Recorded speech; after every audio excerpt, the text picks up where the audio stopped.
And now the next case. All parties in the matter of Edwards versus Garmany. Step forward, please. Security officer Gloria Edwards is suing 18-year-old student Charity Garmany for damage to her car due to an accident.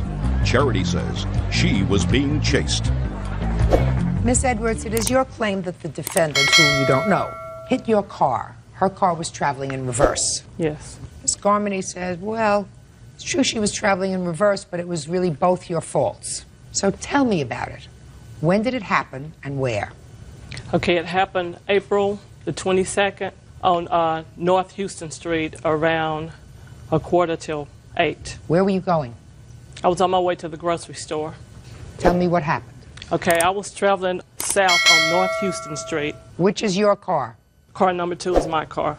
And about 500 feet from me was car number 1, which was her car. All of a sudden, I see her reverse lights come on. And I swerved to the right of the road, tried to get out of her way. And when you say you saw her reverse lights go on, did she start to travel in reverse? Yes. It was like at full speed because I had just turned onto this street and I was doing maybe 15 miles an hour. And all of a sudden, I just saw her reverse light come on, so I was trying to get out of her way. So you moved to try to get out of the way. Right. And she hit you. Right. On the side of your car. Right. Okay. I assume she got out of the car. Well, I got out of my car. I got out and walked around, and I asked her what was going on, and she said this girl was beating on the hood of her car. And I told her, I said, well, look at the damage that you've done to my vehicle and your vehicle. It's going to cost more to have mine and yours fixed than it is for a fist dent that somebody put on yours. Real cases, real people. Judge Judy. Gloria Edwards says her car was damaged when Charity Garmany hit her while driving in reverse. Charity says she was being chased by another vehicle. Okay, now I'll hear from you. Okay, I was driving. Me and my friends were driving down the street. We was going to get off the road, was leaving to go across the railroad tracks. And I was coming forward. And what? I was coming forward, going off the street. I'm right here. You were going forward? Yes, to go across the street, to go across the railroad tracks. That's when Nikki and Aaron pulled their car in front of mine to block me in. Nikki and Aaron are people that you know? I know them, but I don't know them personally. I know them by name. But you knew them? Yes. So they blocked your car? Yes. Then Marcus pulls from this street right here, completely blocks me in from going forward. Now, Mr. is car number D? Yes. Did you know Mr. Yes. Had you had any trouble with him? No.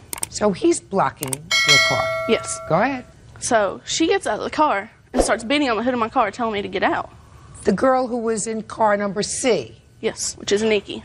And you never had any words with Nikki? You didn't know why? No, come on. She had attempted to pull us over before. Why?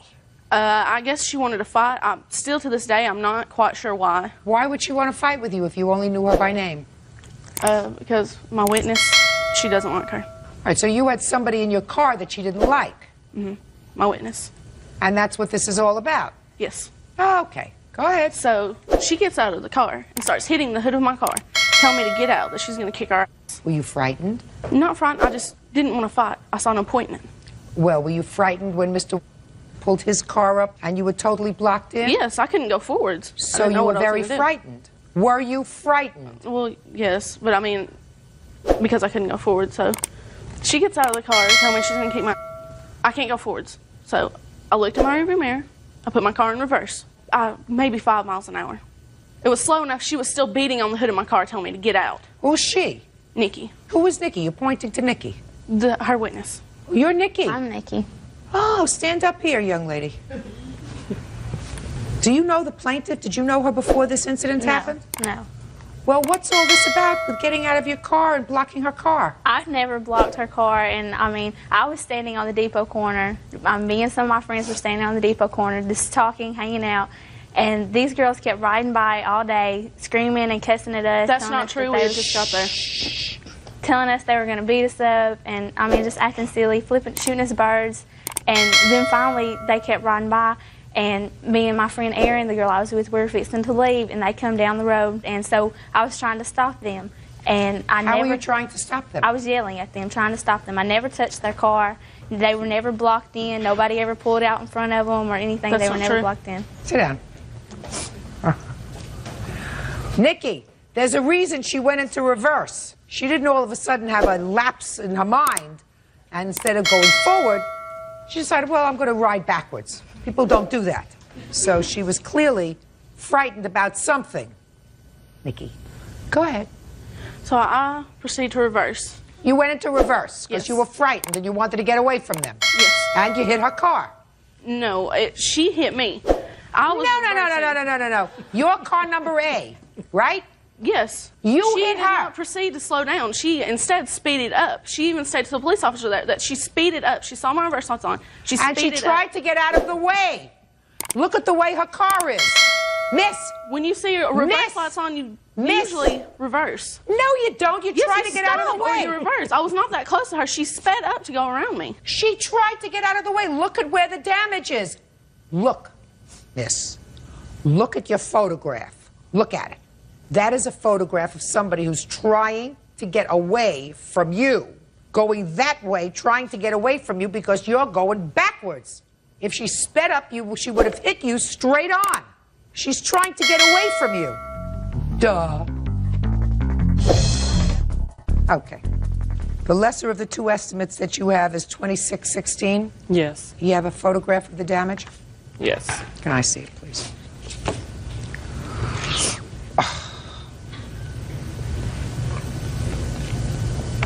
Did you have damage to your car? Yes, ma'am. Did you sue Nikki? I tried to file a harassment warrant on her, and I'm not talking about a harassment warrant. I'm talking about you say that she caused the damage to your car. Did you sue her? no, not yet. What are you looking at her for? I thought she said something. No, she doesn't look like she's going to say a word. You say that this young lady and her friends caused this accident. Yes, they did. Well, why wouldn't you sue them? I just graduated out of high school. I haven't had time yet. I'm going to. I'm going to though. I'm in the process. Well, meanwhile, you take care of the plaintiff's damage. Judgment for the plaintiff in the amount of $2,616.83. Thank you, that's all. Parties are excused. You may step out. It was all set up. She did not proceed to slow down. Instead, she speeded up and hit me. I tried to get out of her way. Her witness has tried to pull me over before. I don't know anything about the altercation that this young lady had with those girls. And then later on we got fought. She cut me with a razor on my arm. There was never a fight between us. You must be mistaken. I could not go forward. I had to go in reverse. I don't have time for child's play, so I don't know anything about what problems they had. Contractor Stephen Bruno is suing his ex-fiancée, executive assistant Kathy Ross, for an unpaid loan for a truck and for the cost of an outside deck. Kathy is countersuing for the return of belongings, for medical bills resulting from an accident, and for the cost to bring the unfinished deck. Parties have been sworn in, Judge. You may be seated. Ma'am, have a seat, please. You used to be in love, you're not in love anymore. So now we're here, is that Yes, right? ma'am. So, Mr. Bruno, you say that Miss Ross, who used to be your love, owes you for two things. First, a loan for materials that you purchased to do a deck in her house. Right. Deck was falling apart. You're in that business. You said, I'll do a deck. According to you, you said, you pay for the materials, I'll do the labor as a labor of love. And the second loan is for a truck, $2,500, and you say that both of these things, repayment was promised by Miss Ross for both of these things. Miss Ross says, baloney. Miss Ross has some counterclaims. She was at your house one day, according to her, and she fell down a flight of stairs. You were still dating after that. Yes. Is that right? But you decided you might as well sue him for that. Now, Well, Right. my feeling was that it was ridiculous that it got to this point anyway. So if we were going to, if we were going If he to was dredge going- up old trash, we might as well get all the old trash Exactly. up. That's what we are. We are receptacles for trashy lawsuits. Not. Because if you fell down the flight of stairs at his house and you hurt yourself, you should have proceeded against his homeowners at the time. If you chose not to do that, don't bother me with it. The next thing that you're suing him for on the counterclaim, because I'm whittling down this lawsuit. We're going to get to whittling down yours in a second. no problem. Oh, I'm glad you feel that way. The next thing that you're suing him for is you say that he started work on this deck of yours and he left it halfway and you want him to pay to have it finished. Correct. Unlikely, but a possibility. Third thing is you say he has some property of yours. Skis, what else? He has all of my ski equipment. Do you have her ski equipment? No, I don't. Where is it? To my knowledge, it's in her basement. You don't have it. No, I have my daughters and my own. Doesn't have it. Next. He has a phone of mine, cordless What kind of phone? Cordless phone. How did he get a cordless phone of yours? One of his phones was not working properly, and he was, well, we were going to get married, and he was talking about going and getting another phone, and I said, well, let's just put that in your basement. That's Great, perfect. So you gave him a phone. So what else? a cookbook and some kitchen utensils. How that did I he took get over there. those? Was over at his house cooking a lot, and they were left. There were items that I had not taken back home. That you left there. Items that you left there. Right. I never thought it would get to this. It didn't. So with the exception of, I'll let you tell me the story about the deck. Forget about everything else. Okay, Mr. Bruno, tell me about the deck, the materials that you purchased, sir. Tell me where you were with her when you decided that you were going to fix this deck. I was on my phone. We were discussing it. Oh, tell me what the discussion was. It was Mother's Day a couple days before, and she has some puppies that were getting ready to be sold, and she was worried about the safety of people coming to view the deck or view the puppies, and didn't want them walking on the deck, so she was trying to figure out another route for them to go. And as a Mother's Day gift, I said, well, I'd take care of the deck so that she could have it sold, or not sold, but sell the puppies without worrying about people walking on it. Great. Just reimburse me once, when the puppies are sold, or if you refinance your house. I would charge you no labor. That was my Mother's Day gift. Plus, I took her to dinner. All right, now let me hear what the phone call was like, Ms. Ross. He called me the morning of Mother's Day, and he said, I've decided what I want to do for you for Mother's Day. He said, I want to rebuild your deck. And I'm like, well, that's not something that I can afford to do at this point. Well, you know, this is something I want to do for you. You never let me do anything for you. I'm concerned about your safety on the deck. You're going to have people coming over to look at the puppies. Okay. He says, okay, I'm going to go to the store, I'm going to pick up the materials, and I'll be over. Now tell me about the truck. Oh, I had been looking for a truck. I knew that once I sold the litter of puppies, that I would have the down payment for the truck. And I had been looking at different trucks, and he's saying, why don't you get that when you like it? And I'm like, no, because I don't have my down payment yet. So I think one truck slipped away from me twice at two different locations. I went and I looked at another truck. He came with me. I liked the truck. He's like, you should just get the truck. I'll just give you the money. He said, your birthday's coming up in September. And when were the puppies sold? The last puppy wasn't sold until the first week in August. What kind of puppies were they? Labrador retrievers. How much did you get for the litter? They sold for different amounts. The highest puppy being sold for $425. The majority of them were sold for $300. How many puppies were there in the litter? There ended up being 8. So there's your $2,500, right? So you'd have had the money for your down payment. Correct. When did the two of you break up? A day before Father's Day. In June? Yes, the 15th. Okay, and when did you give her the $2,500? May 25th. So you give him back his $2,500, Miss Ross, because that's the right thing to do. So. Your Honor. Yeah. I have a police report of when he came over to my house demanding back the engagement ring and all of this money that I'm like, okay, fine, whatever, I'll give you the money. He comes in my house, he starts throwing things, so I had to call the police. Judge Judy continues in a moment. That's an exceptionally high bid if she's just going to put it up to code, which in that case would be a handrail. Then you should have finished it, I would have loved to. but you didn't. And later today, He only used electrical tape and wired 3 wires together, and it caught on fire. Your Honor, that's not true. Yes, it is, Your Honor. It's true. That is not true. Yes, it is. No, it's not. Ring? Yes. Why did he have to come over to your house for the ring? I have no idea why it even got to that in the first Well, place. why don't you tell me, sir? She wouldn't bring it back over, and when I did show up, she'd tell me, get the hell off her property, or what the hell was I doing there? And I told her I wanted the ring back and the money that I'd loaned her, and then I was out of there. And I didn't throw things, Your Honor. I threw its cell phone, which was mine, and that was all I threw. All right, you lost your temper. That's not the right thing to do. No, ma'am, But it he gets his $2,500 back. Let me see pictures of the deck. Okay. Sort of left this job in the middle, sir. Yes, ma'am.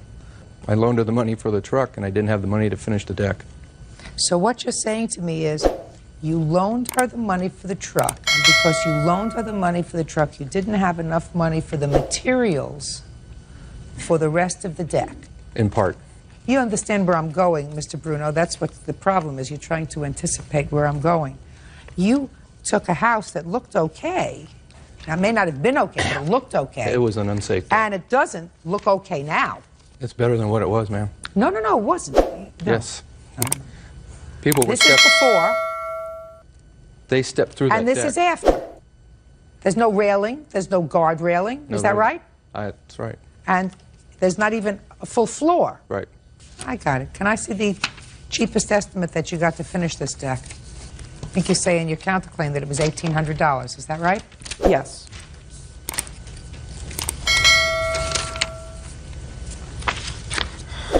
Well, this estimate is $1,200 to $1,400.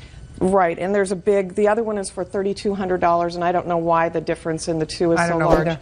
And that's not to restore the deck back to the condition it was in. That's just to put up a hand railing and stairs from And it the says to porch. bring the deck up to code. Yes, ma'am, but it's Okay. not, I would not be able to use that deck the same way that I was using the other deck. I have no way to get from one part of my yard to the other. I'm going to take the highest of this estimate, which is $1,200 to $1,400, because I think you're responsible for at least giving her some semblance of a deck back in her house. Well, You can't if I- just walk away from a gift. You started this, you have to finish it. And if you're not going to go to her house, and I can understand and finish it, somebody's going to have to. So she owes you $2,500 for the truck.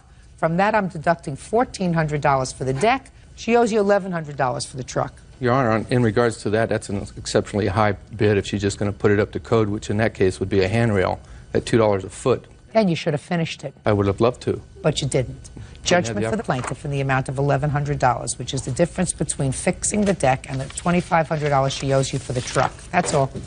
That is our excuse. You may step out. She had conflicts with my family and didn't want to deal with it. I didn't want to be like the rest of the in-laws and feel like I was shoved to the outside of that main core. I think it was a little unfair because I know she wasn't telling the truth. We had an agreement prior to all this, but judge ruling is judge ruling. School teacher Sherry King is suing her ex-boyfriend, bartender Keith Collier, for damage to her car and a series of unpaid loans. Order. All rise.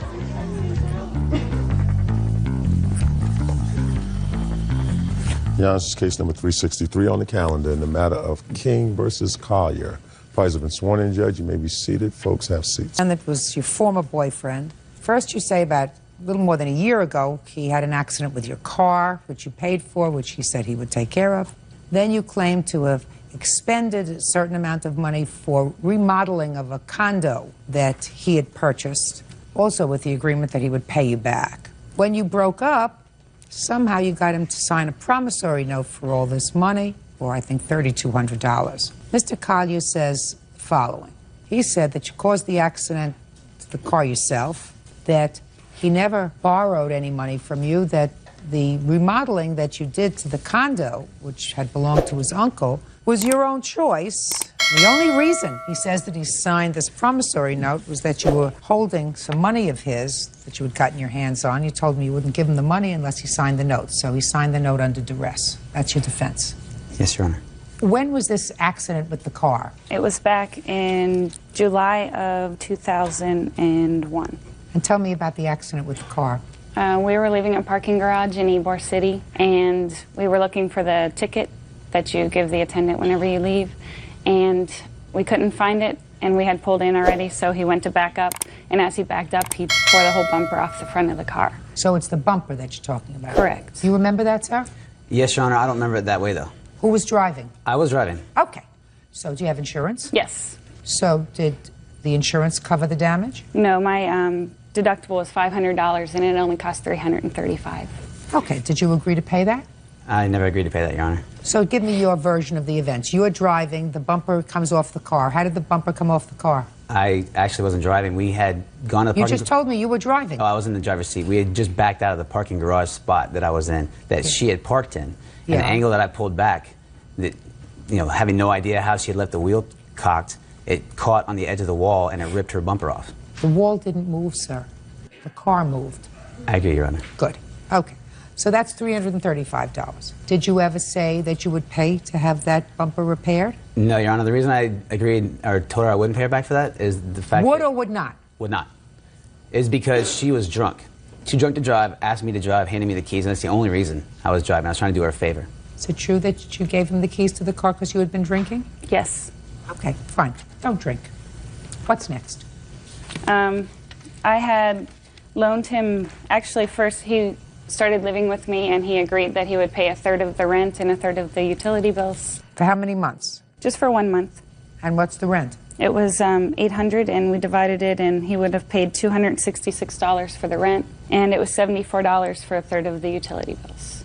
And he also borrowed money to pay his car payments and he borrowed money to pay his cell phone bill.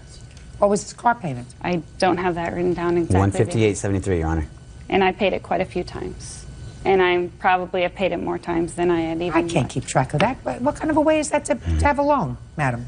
Because I was dating him, and that's things that you do. And then finally, we have the stuff for the apartment. Let's hear about the stuff for the apartment. It was for a condo that his uncle owned, and we had agreed that he would move in. I was still living with my roommate, so I couldn't move out at the time.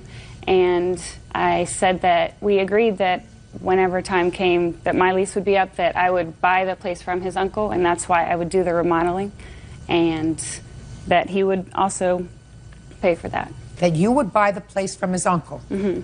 You? Yes, later.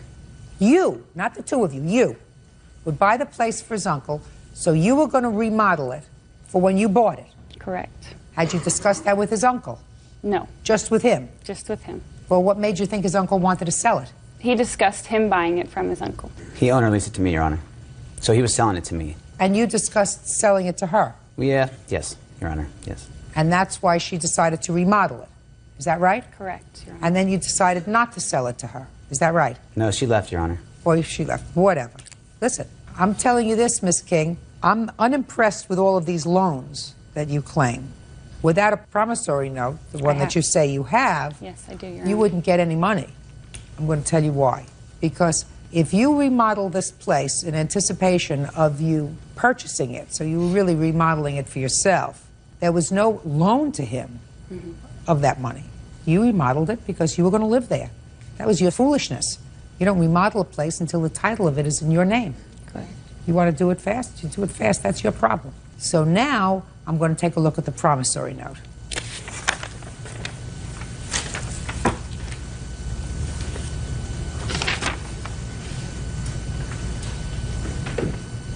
Okay, so I have a promissory note for $3,200, sir, that you signed. Yes, Your Honor. Now, let me hear the circumstances surrounding you signing this promissory note. She left on the 4th, and when she left, she had some cash in my 4th of? March. When she did so, she didn't realize, I think, that she had some cash with her that I needed for my mortgage payment due on the 7th. Mortgage for what? To my uncle.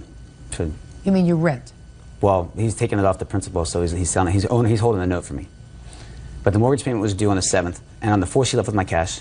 I couldn't raise the $350. How did she get your cash? I was having her hold it for me. I think we were going to deposit it in the bank. But you speak slowly, sir. I can't follow you. I'm old. Yes, Your Honor. She had my cash with her because she was holding it for me so that I would not spend it. How much cash was she holding? $350. Okay, go ahead.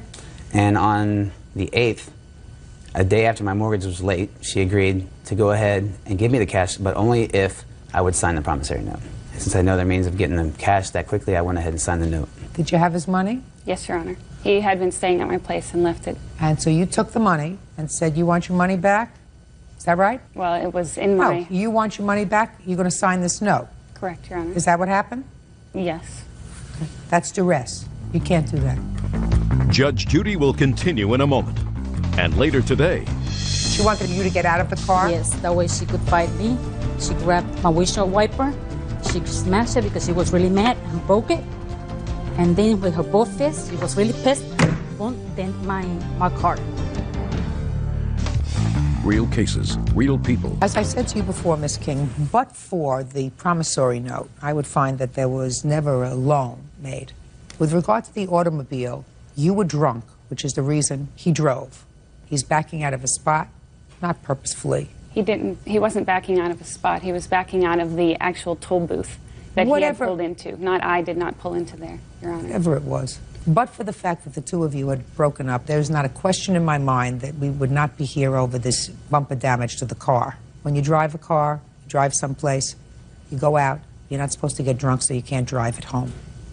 Okay? I don't know how much he had been drinking that evening, whether he had been drinking more than you or less than you. I assume that he had been drinking some too, which means that you're both stupid. Then we come to the bills. bills that you say, well, he said he would pay me some rent, and then I paid for his car payment. I paid a lot of times. I paid his car payment more than once. I'm not sure about how many times. I don't get involved with that. This is a court. You're supposed to say, on September 1st, 1999, I paid a car payment. On September 16th, the year 2000, I made a car payment for him. I have that all written down here.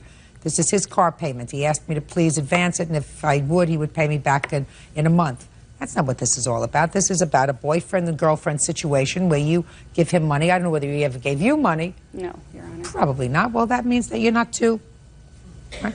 The only thing that you thought that you did that was clever was having him do the promissory note for all this money that you thought he owed you. The only problem is you forced him to sign it. You were withholding his property. And if you withheld his property and said, unless you sign this note, I'm not going to give you the property, that is duress. So you get zippo, nada, nothing. Your case is dismissed. Goodbye. Parties are excused. You may step out. Just hopefully no one will ever have to deal with him the way I had to deal with him. I'm glad to see that justice was served. Because he's a loser and he will scam anyone out of anything. I feel bad that Ms. King feels like she was ripped off and misled by me. Every week he would say that he would pay me the money, and then he would say, oh, I spent it on this or I spent it on that, and never came through with it. I'm sorry that I had to come to a court battle. She could have settled it outside very easily. Don't give money to anyone unless you have anything signed, and don't deal with idiot con artists like that. Worked out pretty well for me, didn't it? And now the next case. All parties in the matter of Shia Marinas, step forward, please. Nurse Beatriz Shia is suing her neighbors, 16-year-old Scott Marinas and his father, Michael. Beatriz says Scott shot her window with a BB gun. Miss Shia, you and the defendant are neighbors. Yes, we are. And it is your claim that this young man, I assume this young man, Yes. his son, was playing with a BB gun and shot out some of the windows in your house and sliding doors. Mr. Marinas says that's not possible because the range of this BB gun is such that it could not have caused the damage. Is that right, sir? Correct. When did this happen, Ms. Shia? October 16th. I was asleep. I work nights, and I heard almost like an explosion. But I was asleep, so I was thinking, you know, I was dreaming. What time of the day? It was about 4:35 in the afternoon. Okay. And a few minutes later, my son came in and told me that our window had been broken. So I got up, went to the backyard, and we have a slide next to our fence. And I climbed up on the slide and looked to the field. There's a field behind our house. And I didn't see anybody. The next day, about the same time, my son came out again and said that he had heard the same kind of sound, which was like a pumping sound right before. Step up. Tell me your name. Andrew. Andrew, tell me what you heard on the 16th and the 17th. On the 16th, I heard, like, before I was playing with my dog, and I heard like a quick pumping noise, but I didn't pay no attention to it. And 17th, I heard the same noise, and I ran and told my mom that. When you heard the noise, did you see anything in your house? I heard like a little crackling noise, and then I looked at the sliding door, and it started to crack and shatter. And when was this, on the 16th or the 17th? On the 16th. And what about on the 17th? On the 17th, I heard the same noise of the pumping, and then I ran to my mom and I told her, and we woke up and looked through the fence. Was there any damage done to your house on the 17th? Yes, we had our sliding door break, and also after I had turned in the papers to the court, I was putting up my blinds to the bathroom window, and I noticed that window had also had a little hole. Judge Judy continues in a moment. We do have a witness, but a witness that will tell me what? That was with him the day it happened. Oh, I'd like to hear that witness. Real cases, real people. Judge Judy. Beatriz Shia says neighbor, 16-year-old Scott Marinas, shot out her windows with a BB gun. Scott says that's impossible. You have pictures? I have a picture of our backyard showing their house. I'd like to see that. And I have a picture of we had already cleaned up the glass when we took this picture. Okay. But also on the 16th, Scott admitted to me that he was shooting in the field, that he had bottles and he was shooting at the bottles towards our house. Is that right, That's Scott? True. No, it isn't. Were you shooting your BB gun on the 16th and 17th? On the 16th I was, and on the 17th I was. But I was in my backyard. What time? About 4:30. Did you see anybody else out there with a BB gun? No, I didn't. But very often there are kids in our backyard. No, but that time, on the 16th and 17th, between 4:30 and 5, there were no other children out there playing with BB guns. No. Is that right? That's right. And you weren't at home at that time, is that right? No, I was not. Huh. On the Then by on the press, 16th I'm he was. speaking. On the 16th, I was home What time? from 3:30 on. What were you doing?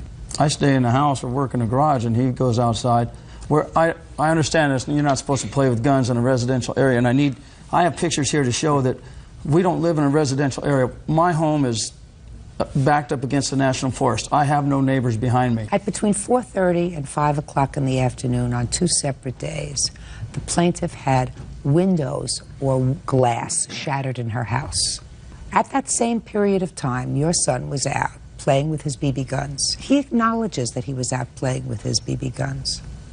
Now, there is a possibility that some other young person, some other older person, some flying bird caused the damage to her windows. There is a possibility of that. This is a civil proceeding, however. And in a civil proceeding, I have to make a determination that there is more evidence than not that your son caused the damage to her house. And to me, it is too coincidental that at the time that her windows were shattered, your son was playing with his BB gun, and you are her neighbor. Excuse your me. son, shh. Does it look like you're losing? No, speak not. So what your son should not be doing is playing with a BB gun. Anyway, because just as easily as her windows got shattered, some 4 or 5-year-old can be playing outside and lose an eye, lose hearing. I mean, I don't see what the necessity is of having a BB gun to begin with. I don't understand why he's not inside, you know, practicing the violin, why you think that it's important for him to have a gun to begin with. It's not important. Do you understand? Yes, I do. It's stupid. Now, you have anything else you want to tell me? No, except for we do have a witness, but a witness that will tell me what? That was with him the day it happened. Oh, I'd like to hear that witness.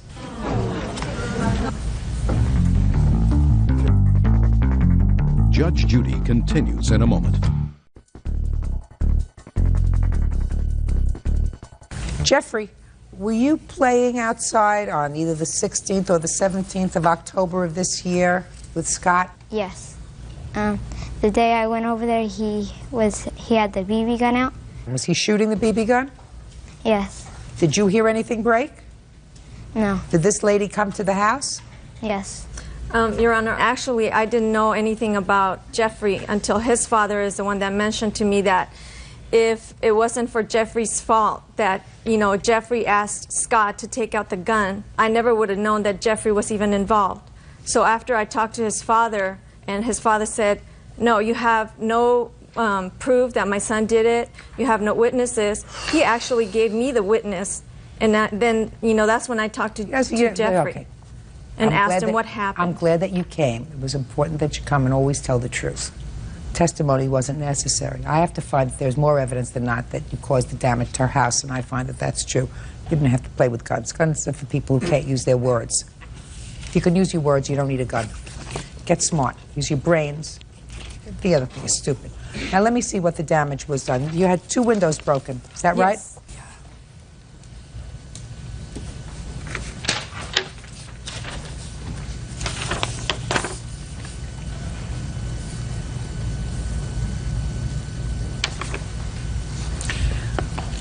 Jeffrey, did you learn a good lesson?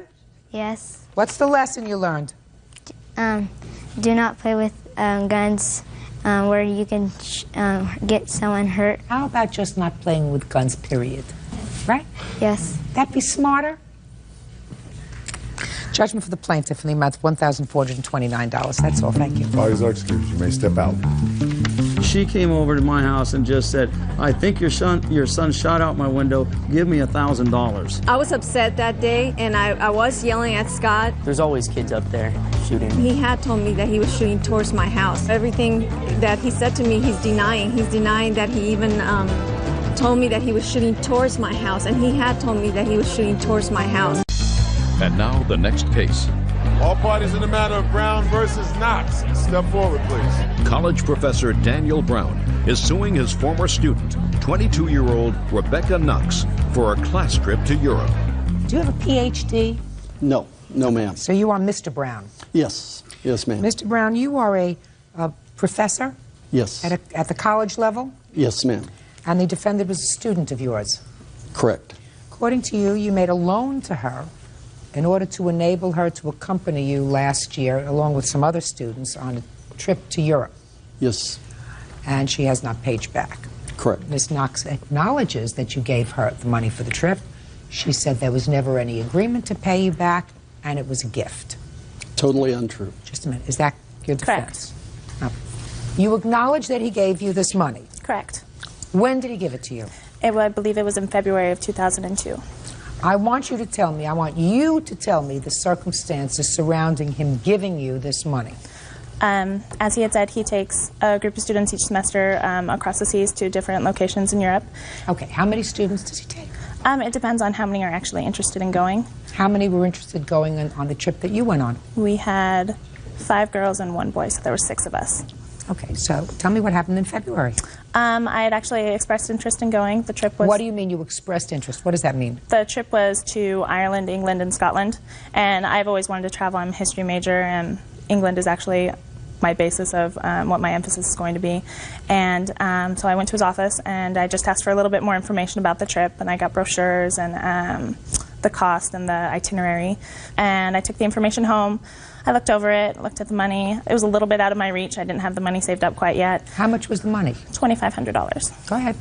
And you say you didn't have it saved up yet. Were you saving for it? I knew he took people on trips, so I had saved up just a little bit of money. How much did you save? It was about $300. I didn't know the full cost. How long was this trip? It was originally supposed to be for 17 days, and then it got shortened to 11 days. Okay. Well, you didn't think the $300 was going to take you for 11 days? No, not at all. Good. So you got the brochures, you looked at it, and you saw that that you didn't have enough money. Right. So I went to my bank to see if I could actually apply for a loan, and they said that they probably wouldn't be able to give me a loan. And so I went back and talked to Mr. Brown about it, and he had... Well, what do you mean you went back and talked to him about it? I just talked to him about the trip and said that it was... You went to his office? Correct. So you went to his office, and you said what to him? And I told him that I'd look into other ways of financing it, as to loans and things like that, and he had mentioned that he might be able to give me the money. And I was, oh, okay, well, that was nice. Thank you. And the next day at class, he handed me a check for $2,500. And what did you say? I said, thank you. Good. Now I'll hear your version of the story, Mr. Brown.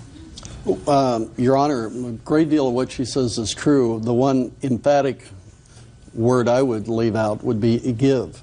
I made it very clear to Ms. Knox it would be a loan. And tell me what she said to you when she came to your office. She said she'd like to go. And that she did not. She said she was investigating perhaps going to a bank, perhaps to get a loan. And I happen to know a colleague who also had Miss Knox in class, and I had been made aware there had been a bit of a tragedy in the home. And in her home? Well, my understanding is her sister had been killed in an accident. So, kind of, tugged the heartstrings. And so I said, I'll tell you what I'll do. Start making payments once you get back. And I'll forward you the money, because I knew she wanted to go to England, and she was very interested, and she'd been a good student. So I said, I'll help invest. In the only regard is I need to get the payments within a certain amount of time when you come back. I have children that are in school, and I pay tuition. And she agreed. And Your Honor, if I could, I have the check, February 9th, and on the memo it says personal loan, L-O-A-N. Mr. Brown, it's a very easy case. I believe you. I don't believe you. Period. End of discussion. I don't see any reason why this man who took 5 people and you on a tour would say to you, I'm going to give you the money. I don't see it. Do you? I guess not. I guess not either. So If it doesn't sound right, if it doesn't have the ring of truth to it, it's usually not the truth. How much did you give her, which was a loan, sir? $2,500. Judgment for the plaintiff in the amount of $2,500. That's all.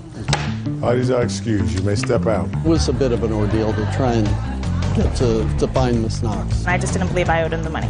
It was a bad lesson to learn, and unfortunately, Francis, take you on a cruise and say to you it's a gift.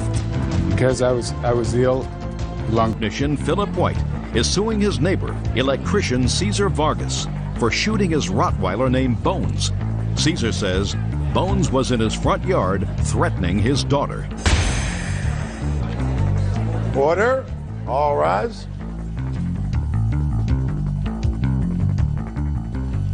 This is case number 192 on the calendar in the matter of White versus Vargas. Parties have been sworn in, Judge. You may be seated. Ladies, have seats. Mr. White, according to your complaint, sir, the defendant is a neighbor of yours. Yes. And he shot your dog. Yes, he did.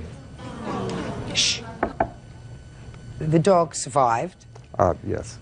And still have the dog, but you had a lot of vet bills. Right. And you wanted him also to pay for the psychological damage that was caused to you and your family as a result of this shooting. Yes. Where was your dog when he shot the dog? My dog was in his front yard when he was shot. And where were you? I was out of town. I was on vacation. And who was with the dog at the time that he shot the dog that was in his front yard? No, when the dog had gotten out of the backyard to the fence. And what kind of little dog was this? He's not a little dog. He's a Rottweiler. A Rottweiler? Yes. And the Rottweiler, I mean, I know a little bit about dogs. A Rottweiler weighs several hundred pounds. Yes. Right? Right, 100, yes. Well, what was your dog doing in his front yard? I'm not sure what he was doing, but he was just cutting through, I believe, heading back down the street like he does occasionally. That's outrageous, sir. What is your 100-and-some-odd-pound dog doing out unattended by a member of your family who's able to control the dog? What if somebody's afraid of dogs? Well, the dog, it's kind of hard and difficult to keep the dog in the yard sometimes, but when the dog does get out there. Never! It's never too hard to keep a big dog in your own property. In the house, in the yard, fenced in, tied up, or at all times under your control. I read this and it sounded to me as if you're the victim.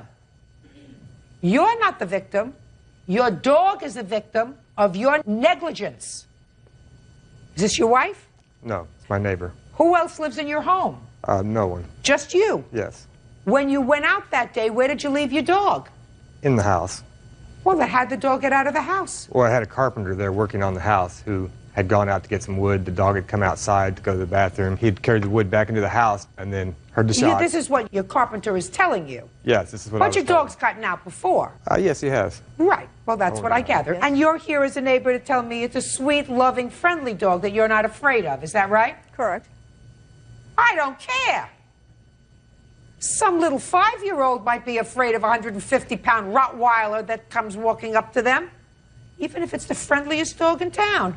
So, that being the case, let me get to Mr. Vargas over here. Mr. Vargas, I gather that initially you denied that you shot the dog, but then you said to him, yeah, I shot your dog. Your dog was in my front yard, and my child was out there. Was your child outside? Yes, she was. How old is your child? She's 13. This your child? Yes. You have a picture of the dog? Yes, I do. Sure, let me see it.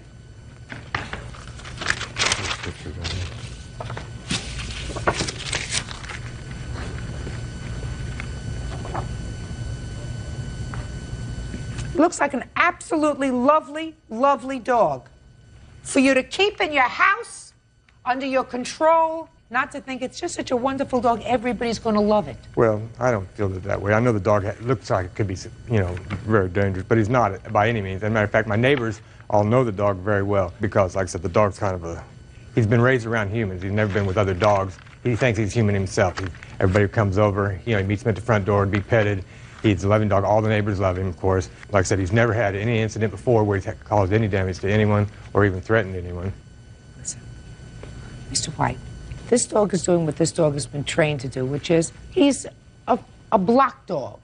He feels as if he has sort of control to go outside if he wants to. People adore him. They may give him a treat. Your neighbor adores him, which is all very nice. But this is a very large animal. This isn't a Chihuahua that can't cause substantial damage. If Somebody is walking in a baby carriage, and for some reason, this dog gets spooked by something. And even if the dog doesn't go over and try to hurt them, they can start running, the baby carriage can tip over, the baby can become injured through no fault of the dog's. Through your fault. Well, that's your fault. But isn't that the reason to have dog pounds and a dog catcher in case your dog does get out, or a dog registry for lost dogs? What if you think that this dog, because you don't know the dog, all you see is this huge dog on your lawn. Well, wait a second. Your daughter is screaming outside. Is that what was happening? Step up. Now you tell me. What happened when you saw the dog? When I saw the dog, it was barking at me and showing its teeth, like in an angry way. Were you frightened? Yes. Where were you standing? In my driveway. And where was the dog? At the end of the driveway. And what happened next? I called my dad's name, and he had gone and get his gun, and he took care of it. And he shot the dog? Didn't kill it? No. Right. That's what pounds are for. Well, like I said, Go ahead. I'm listening to you. Say I was inside the house. I was looking out our bay window and looked across the street. They were outside. Who's they? Caesar, the kids, the whole Kids? family. Right. Yes? Didn't see the dog. All I seen was him standing at his garage. Two sounds that sounded like a shotgun, but it was getting close to 4th of July, so I thought maybe it was firecrackers. Ran back to the back door and opened up the garage door, and that's when I seen the puffs of smoke coming from his garage. But like I said, I did not know at that point in time the dog had been shot. Just a minute. So you saw his daughter outside? Yes, but the dog wasn't barking and they weren't screaming. Listen, how long have you been neighbors? 3 years. Have you ever seen the dog out before? Yes. Did you ever shoot the dog before? No. Did you ever say anything to him about the dog before? No. But the dog has been out before. Right. And it's true, over the last 3 years, you've not had a problem with him. Is that right? No, I haven't had a problem at all with him now, except for the fact that a couple weeks prior to this, I had been riding my motocross bike in some trails there in my neighborhood. While bringing the bike back home, I passed his wife on the sidewalk. She was walking down the sidewalk with a stroller, and she hollered something at me like, slow down. And I went on by her and went on home with the bike. And maybe 20, 30 minutes later, the police showed up at my house and said that they had a report saying that I was riding the bike in their yard. I told them at that time that I wasn't riding the bike in anybody's yard. I'd taken it down to the trails and back. And so, Were you going too fast, sir? No. You don't think so? I don't believe so, no. It's allowed. Why do you think, after 3 years of no problem, all of a sudden you would have a problem with them? If I'm a good neighbor and if I'm driving a motorcycle and his wife is walking with a baby in a baby carriage. Right. First of all, you don't have a Rottweiler roaming around in a neighborhood where there are babies in baby carriages. Period. Right. End of discussion. My dog doesn't roam the neighborhood. Yes, your dog gets out and has right. gotten He has out broken before. out of the fence, like all dogs get out of their fence. No, sir. You say that that's okay. It's not okay. Well, I don't agree that it's okay, and I do my best. I do my best to keep the dog in the But fence. your best isn't good enough. Like I said, Your best, Mr. White, isn't good enough. Judge Judy continues in a moment. If you're driving a motorcycle and you pass a woman and she says to you, hey, slow down, and what you said is you just kept on going. Well, yes. No, just a minute. That's what you said. Yes, oh, I yes, did. that's what I did. I just kept on going. That to me is rude. Rude! And later today, I agreed to loan him the money to keep him out of jail. Your Honor, I worked on her computer at least 4 times. So what? You're hustling me, sir. real cases, real people. Judge Judy. Philip White says neighbor Caesar Vargas shot his Rottweiler Bones. Caesar says Bones was threatening his daughter. If you're going out and you have carpenters in your house that you know are going to be taking wood in and taking wood out, and you're not going to be there all day, you take your dog to a kennel. And you say, I want to make sure my dog doesn't get out because it's dangerous for my dog to be out in the street. It could cause a car accident. So I'm going to take my dog to the kennel for the day because I'm not around to supervise this 150-pound dog. That's what you do. Well, if the man had shot my dog to defend his family, I would have thought that was one thing. That's what he says he did. That's what he says he did. And why then he told me that he didn't do it? Why did he deny it? Because he didn't want to get into an When the police argument asked him with why you. he shot the dog, he denied it to them also. Why do you think he shot your dog? I think he shot my dog because he, out of vindication, or maybe possibly shooting the wrong dog. Like I said, my dog's real fat popular. My dog lived on Oi, the Mr. White, you ain't going to get it, sir. Listen to me. I You know. know why you're not going to get it? You're not going to get it for two reasons. First of all, if you're driving a motorcycle and you pass a woman who's walking with a baby carriage and she says to you, hey, slow down, Right. and that's your neighbor, and what you said is you just kept on going. Well, yes. No, just a minute. That's what you said. Yes, oh, I yes, did. that's what I did. I just kept on going. That to me is rude. Rude! Because you stop the motorcycle and you say to your neighbor, I'm sorry, I didn't realize I was going too fast. I'm sorry if I frightened you. That's what you say to a neighbor. You don't say, psh. Well, obviously, my neighbor and I aren't that close, so I mean, I don't care whether you're close or not. My neighbor's there. Tell the police. What difference is it if it's your neighbor or not? If a woman walking with a baby carriage says to you that you're driving too fast, then you stop and you say, I'm sorry. You seem to think everything you do is okay. No. Pay the vet bill. It's your responsibility. Well, and go and say, I'm sorry to your dog. Goodbye. Parties are excused. You may step out. I was just frightened for my child. I don't believe the time that the dog was threatening anybody. I grabbed my shotgun. The dog avoids people. He's never attacked or done anything that played with children. I wasn't aiming. I just shot towards him. I feel very unfair for the dog. I just hope it doesn't happen again and none of my brothers and sisters get hurt. And now the next case. All parties in the matter of Higgs versus Culpepper. Step forward, please. 20-year-old college student Jennifer Higgs is suing former roommate, 18-year-old student Chantel Culpepper, for destroying her personal property. Chantal denies the charges. Miss Higgs, you and the defendant had been college roommates. Is that right? There were 3 girls in your suite? No, there were 4. According to your complaint, you had the defendant and at least one of the other gals moved out of the suite because you believed that one or both of them were involved in stealing some of your property. Yes. That's not what the lawsuit is about. The lawsuit is about some property of yours that was later vandalized. Yes. And you believe that the defendant was responsible for that. And there were 4 girls in the room. Well, it was more like an apartment with 3 bedrooms. I had a single bedroom with myself. Chantal shared a room with Jasmine, and then there was another roommate named Michelle, who had her own room. Now, there came a time when you found some of your items missing, and then later found your ATM card missing. And when you subsequently went to check, there was some $1,400 missing. Yes. Now, what made you think that the defendant and or this other young lady were involved in taking your credit card? Because that occurred during February of this year. In January, our other roommate, Michelle, had moved out. So basically, it was myself, Chantal, and Jasmine who were in the apartment. And you made a report of that? Yes. To whom? To the campus police. What happened as a result of that? The bank took a while to get back to the detective, and they only keep the video for about a month. And by the time the bank got back to the detective, the tape was already erased. Well, since there was really no proof that they had taken your credit card, tell me on what authority you believe they were in fact evicted from the apartment. Well, basically we weren't getting along. Other things became stolen. Shower products were being used. My food was constantly being eaten. Okay. So they left. Now, what kind of damage was done to your things in the apartment?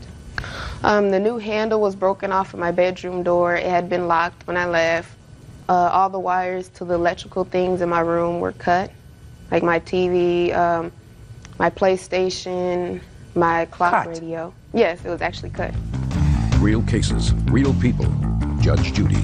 Jennifer Higgs says former college roommate Chantal Culpepper vandalized her property by cutting the cords to her electronic equipment. When had the girls been evicted from the apartment? Earlier that day, Chantal was helping Jasmine move her things out, but Chantal's stuff was still in the apartment when they left. Was the front door to the apartment, was that locked when you came home? Yes. Other than the key that you had and that Chantal had and that Jasmine had, did anyone else have a key to your apartment other than management? No. Do you have any documentation for me, photographs or anything else? Yes, I do have I'd like to photographs see, please. of the actual night.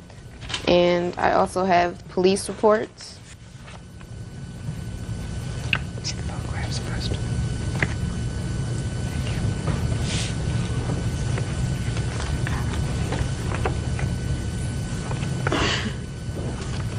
Okay, Ms. Culpepper, now I'll hear you. All right. First of all, we was friends, we was cool, we threw her a birthday party, you know, went out, hung out, everything.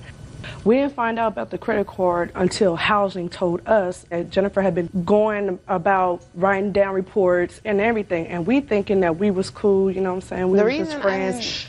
Let's get to the day that her property came up vandalized.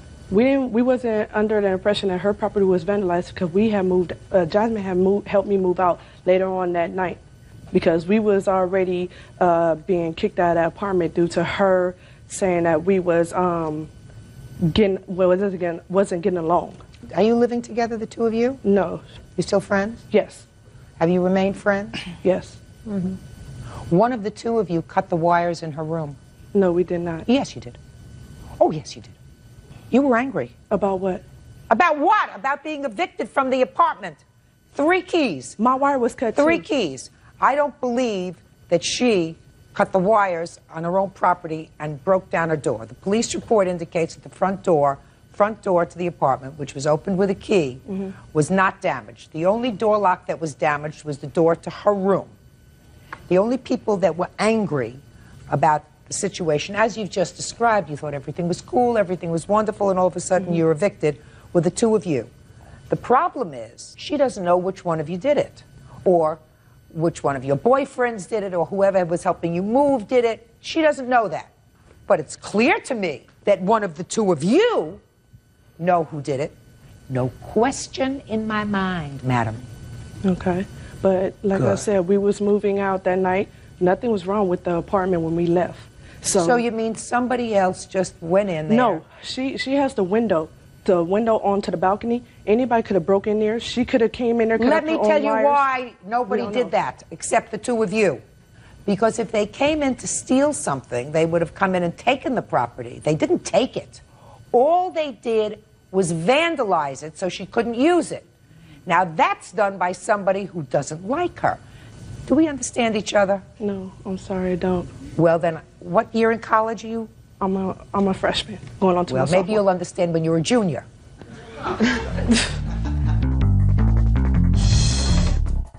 What made you choose this defendant as opposed to suing both of them?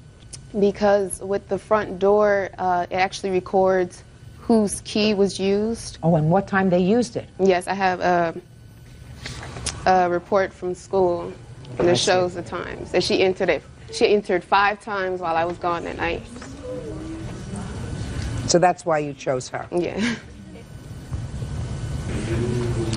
Are you user 1 or 2?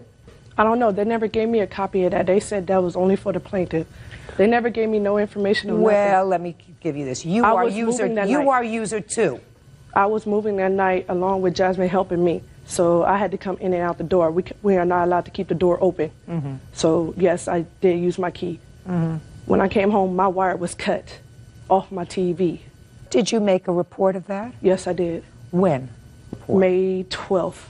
The first report that you made that you had vandalized property was May 12th? This happened April 12th. Okay. So after they said her room was vandalized, you said my property was vandalized too? Yeah, that's the whole reason What why I'm saying to you is before you knew that her property was vandalized, when you first saw your TV wire cut, did you immediately call housing and say somebody's No, I did vandalized not. my... Of course not. Judgment for the plaintiff in the amount of $370. That's all. Parties are excused. You may step out. I went to my new apartment. All of a sudden, her wires come up missing and cut and vandalized. That girl knows she did it. Why would I cut my own cord? She's gone in the head or something. I don't know why she didn't like it. Who was cool with her. Anything personal, keep it locked some way real safe because something like this could happen. 20-year-old Jessica Pinedo is suing the father of her baby, 23-year-old pipefitter Travis Burke, for the return of personal belongings. Travis says he took what was his. Miss Pinedo, you and the defendant lived together for a brief period of time. Yes. You also have a child together. Yes. And when you separated, it is your claim that the defendant kept some property that is rightfully yours. Yes. The defendant says that when you separated, you split the property. You took some, he kept some, and everything was split fairly. When did you start to live together? We started living together in May. In May of 2001. Yes, ma'am. And you have a baby. Yes. When was he born? February 1st of 2002. And when did you and the defendant cease living together? July of 2001. So you were a few months pregnant at that point. I found out I was pregnant at the end of June. On July 13th, I found out I was about 6.5 weeks pregnant. That was my first ultrasound. Okay. Now, what is it that you claim Mr. Burke has that belongs to you? I had purchased a PlayStation 2 with about $300-400 worth of games, with a console, an extra controller, an entertainment center. Okay, PlayStation. Very important for people who are expecting a child. What else did you purchase? We purchased an entertainment center. I had purchased an entertainment center. Now, that's a very interesting word that you used, Ms. Pineda. You said we purchased an entertainment center. Yes, I understand that. It was on my credit card, on my Best Buy account. And those are the two things. Entertainment center and a PlayStation and There's games. There's other things. Like what? I had purchased a car stereo for a car that I had purchased because Travis didn't have a car.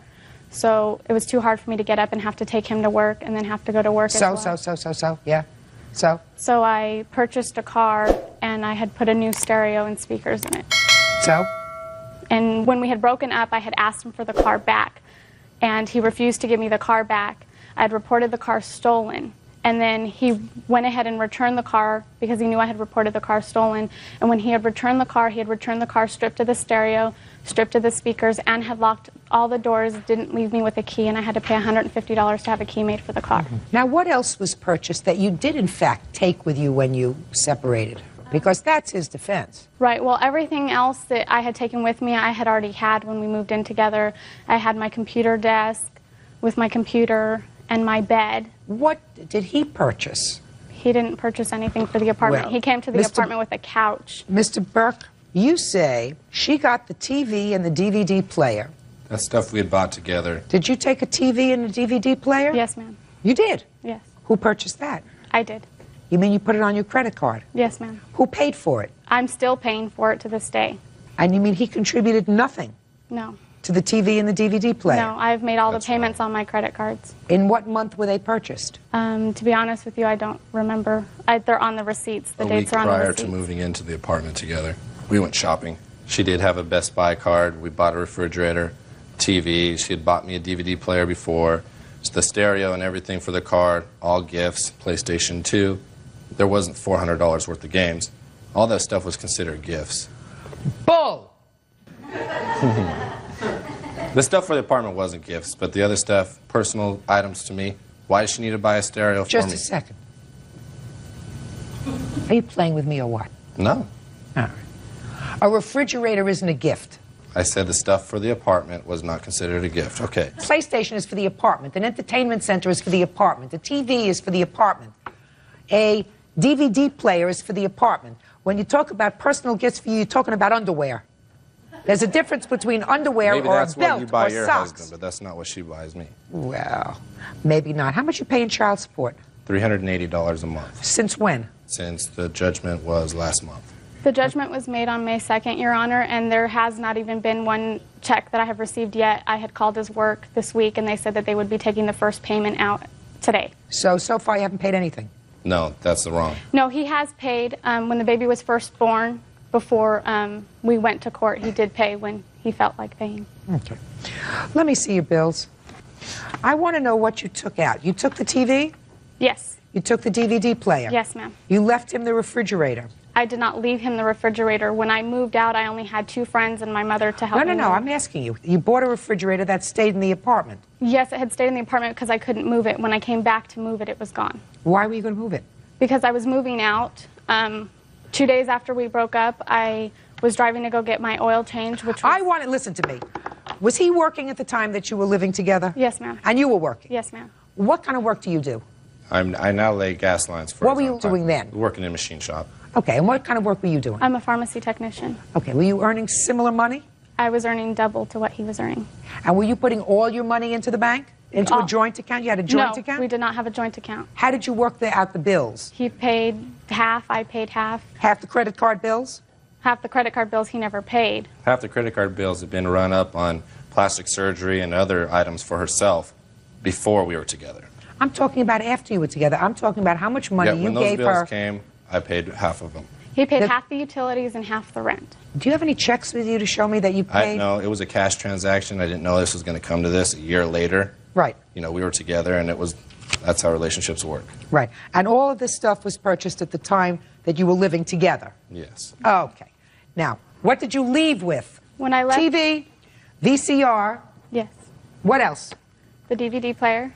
DVD, what else? My bed, my dresser. Were those things that were purchased? Those were things that were purchased before we were even together. I'm not talking about those things. The TV, VCR, and DVD player you purchased when you moved in? No, the DVD player and the TV were purchased while we moved in. Okay. What else did you leave with? That was all that I left with while we were living together. Okay. That was purchased while we were living together. Okay. Plus a PlayStation? Yes. A refrigerator? Yes, ma'am. And what else did you get? You say you got? Entertainment center. Entertainment center. Okay. The car stereo. Forget the car stereo. Listen, if you had to buy a car, you didn't have to put an expensive stereo. Didn't it come with a radio? Yes, radio. it had the stock AM, stereo. FM radio. Turn it on, you hum along. He asked me with your if I bills, with your bills, you don't need a stereo. And I'm not entertaining stupidity. Judge Judy continues in a moment. She made a comment the other day, you know, I bought these things for you to try and make you happy when I was with you. Why would you say that if you wanted them all back? She bought them for me. It's a gift. And later today, I bought a bag, put horse manure in it. I did see her car, and I shook the horse manure onto the trunk of the car, and I got in my car, and I drove away. real cases, real people. Judge Judy. Jessica Pinedo says the father of her baby, Travis Burke, stole her personal belongings. Okay. Now, I want you to tell me how much the TV and the DVD player were. The TV was about $500, and the DVD player was $189. And the PlayStation? I believe the receipt's in there. In PlayStation? The $300. Refrigerator? Was $542, I believe. And the entertainment center? Was $130. You sure about all those figures? It's all in the receipts. It came to $129.99, I believe. Okay. And the VCR you say you had before? Oh, yes. Okay. So $500 plus $189, $689. That's the property you got. You got PlayStation and the games, plus $542 plus $130. $972. So let's say all these bills were paid. She got $689 worth of merchandise, you got $972 worth of merchandise. The only problem is she's still paying off the credit card. How much are you paying off on the credit card? I had to get a bill consolidator because I had to go on disability because I almost lost our son twice. So I have a debt consolidator that pays approximately $10, $24, depending on who the creditor is, and then they automatically take something out of my account. Well, it's clear that you only lived together for 2 months, so these bills could not have been paid off in 2 months on all the things that you bought. Is that right? That's correct. Total is $1,661 for all the items together. You know, she made a comment the other day, you know, I bought these things for you to try and make you happy when I was with you. Why would you say that if you wanted them all back? She bought them for me. It's a gift. Where is the PlayStation? At my house. And the refrigerator? At my brother's house. At your brother's house. What's it doing at your brother's house? His garage. He needed a refrigerator in there. Do you have a refrigerator? But we have to rent one, Your Honor. Good. What about the entertainment center? I don't know where that is. He sold it. I've moved a couple times. It was only worth $130 anyway. It wasn't right? nothing big. Right? Yeah. I just changed my mind about the money. Court will draft an order that within 5 days you are to deliver to her home the PlayStation and all the games, as well as the refrigerator that you get back from your brother within 5 days of this order. Do you understand? Mm-hmm. That way she's paying for it and she has the use of it. Clear? Perfect. Thank you. Parties are excused. You may step out. Don't get mixed up with this one because she'll screw you over bad. He's done a lot of bad things to me. He's cheated on me. It's an ongoing battle. Now we have a child together, so I'm just doing the best I can. If it isn't with my son, it's something else. And I've taken him back every single time. She won't go get a job. She won't go do anything to better herself. I've done, as best as I can with what's been dealt to me. We've tried to work things out for a year now, off and on. I hope that we can get along for our son. Nothing but friends so that my son will see a nice, loving environment. 3-year-old medical office assistant Aaron O'Neill says ex-fiancé Jason Valley owes for credit card charges. Jason says Aaron owes for improvements on a truck and for his prizes won in a wedding contest. Parties have been sworn in. Judge, you may be seated. Miss O'Neill, you and the defendant were engaged to be married, and according to your complaint, the defendant used your credit cards. You had not given him permission to use the credit cards, and he racked up bills in excess of $5,000. Correct. The defendant says that he had the right to use your credit cards. You had given him permission. Correct. You have a counterclaim, sir, that it's a whole potpourri of stuff. You claim that you put a lot of money in a truck that she kept and some other stuff, which you will explain to me later. Miss O'Neill, when were you and the defendant living together? He moved in late September. And tell me about the credit cards. The credit cards are in my name and my name only. The credit cards had a zero balance, and I took the defendant once to go shopping for his children for Christmas presents. I was aware of that, and I'm not disputing those charges. And we also had put a down payment on my ring on that same credit card. He said it was his responsibility, and so when the statement came, he would make the payment directly to the credit card company. He'd give the envelope to me sealed, and I would mail it from my place of business, and so on and so forth. He took the bill sealed? He took the bill, he sealed and I'm assuming opened it to pay it, but I never. But you never opened the bills? I didn't see the bill because, again, it was his responsibility because it was presents for his children and, again, for the deposit on the ring. I didn't see the statement because I had nothing on there at that time. And, Your Honor, I really do feel like this matter was something that was brought forth premeditated. I think that he... Okay, so let's get to the story and then we'll discuss whether it was premeditated or not. Okay. I had the credit cards put safely in my bedroom because I was not going to be... Well, so far you had one credit card that he used. What about the, you said now you had There's another a second credit card that had gotten mailed to me that I did not use anything for. We took one trip to Tahoe that we did use, and again, I'm not disputing those charges. We charged about $150 that weekend. So what had happened was I placed the Visa in the headboard of the bed, and then when the MasterCard came, I also put it with that as well. When did you discover that there were excessive balances on the credit card? On March 27th, I received a notice that there was a certified letter at the post office waiting for Jason that was for a storage unit that I had had my bed in that had all of his other belongings in it.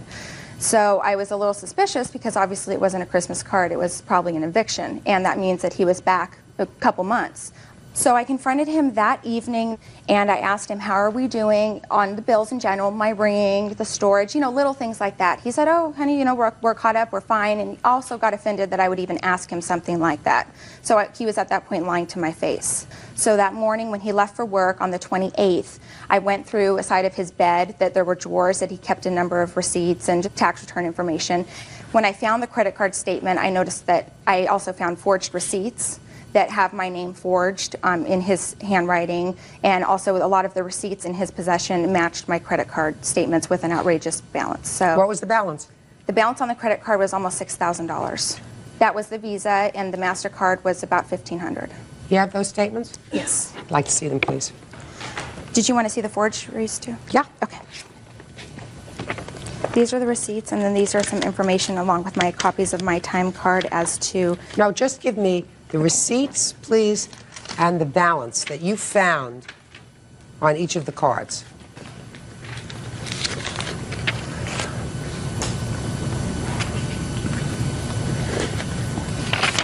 Am I correct that there was some cash withdrawals as well? Correct. And I've never made a cash withdrawal, and I don't know how he got the PIN, but my name's Aaron, and he had commented once before that he had called for insurance purposes on the truck, that he used my name, Aaron, and he thought it was kind of humorous that he could get information using my name. And so I'm assuming he might have used that method to obtain a PIN number because I don't know my PIN.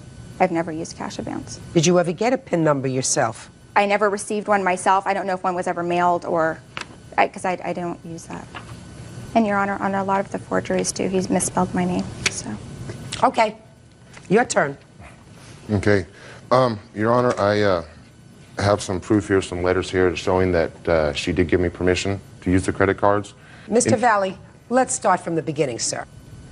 I want you to start with where you got the credit cards from, when you took them out and used them and signed her name. Your Honor, I used the credit that she gave me the credit cards to hold in my wallet. There was nothing in, no coverage or nothing like that. She gave them to me when we go out at night and stuff like that. She didn't want to carry a purse, so she gave me her driver's license and her credit cards.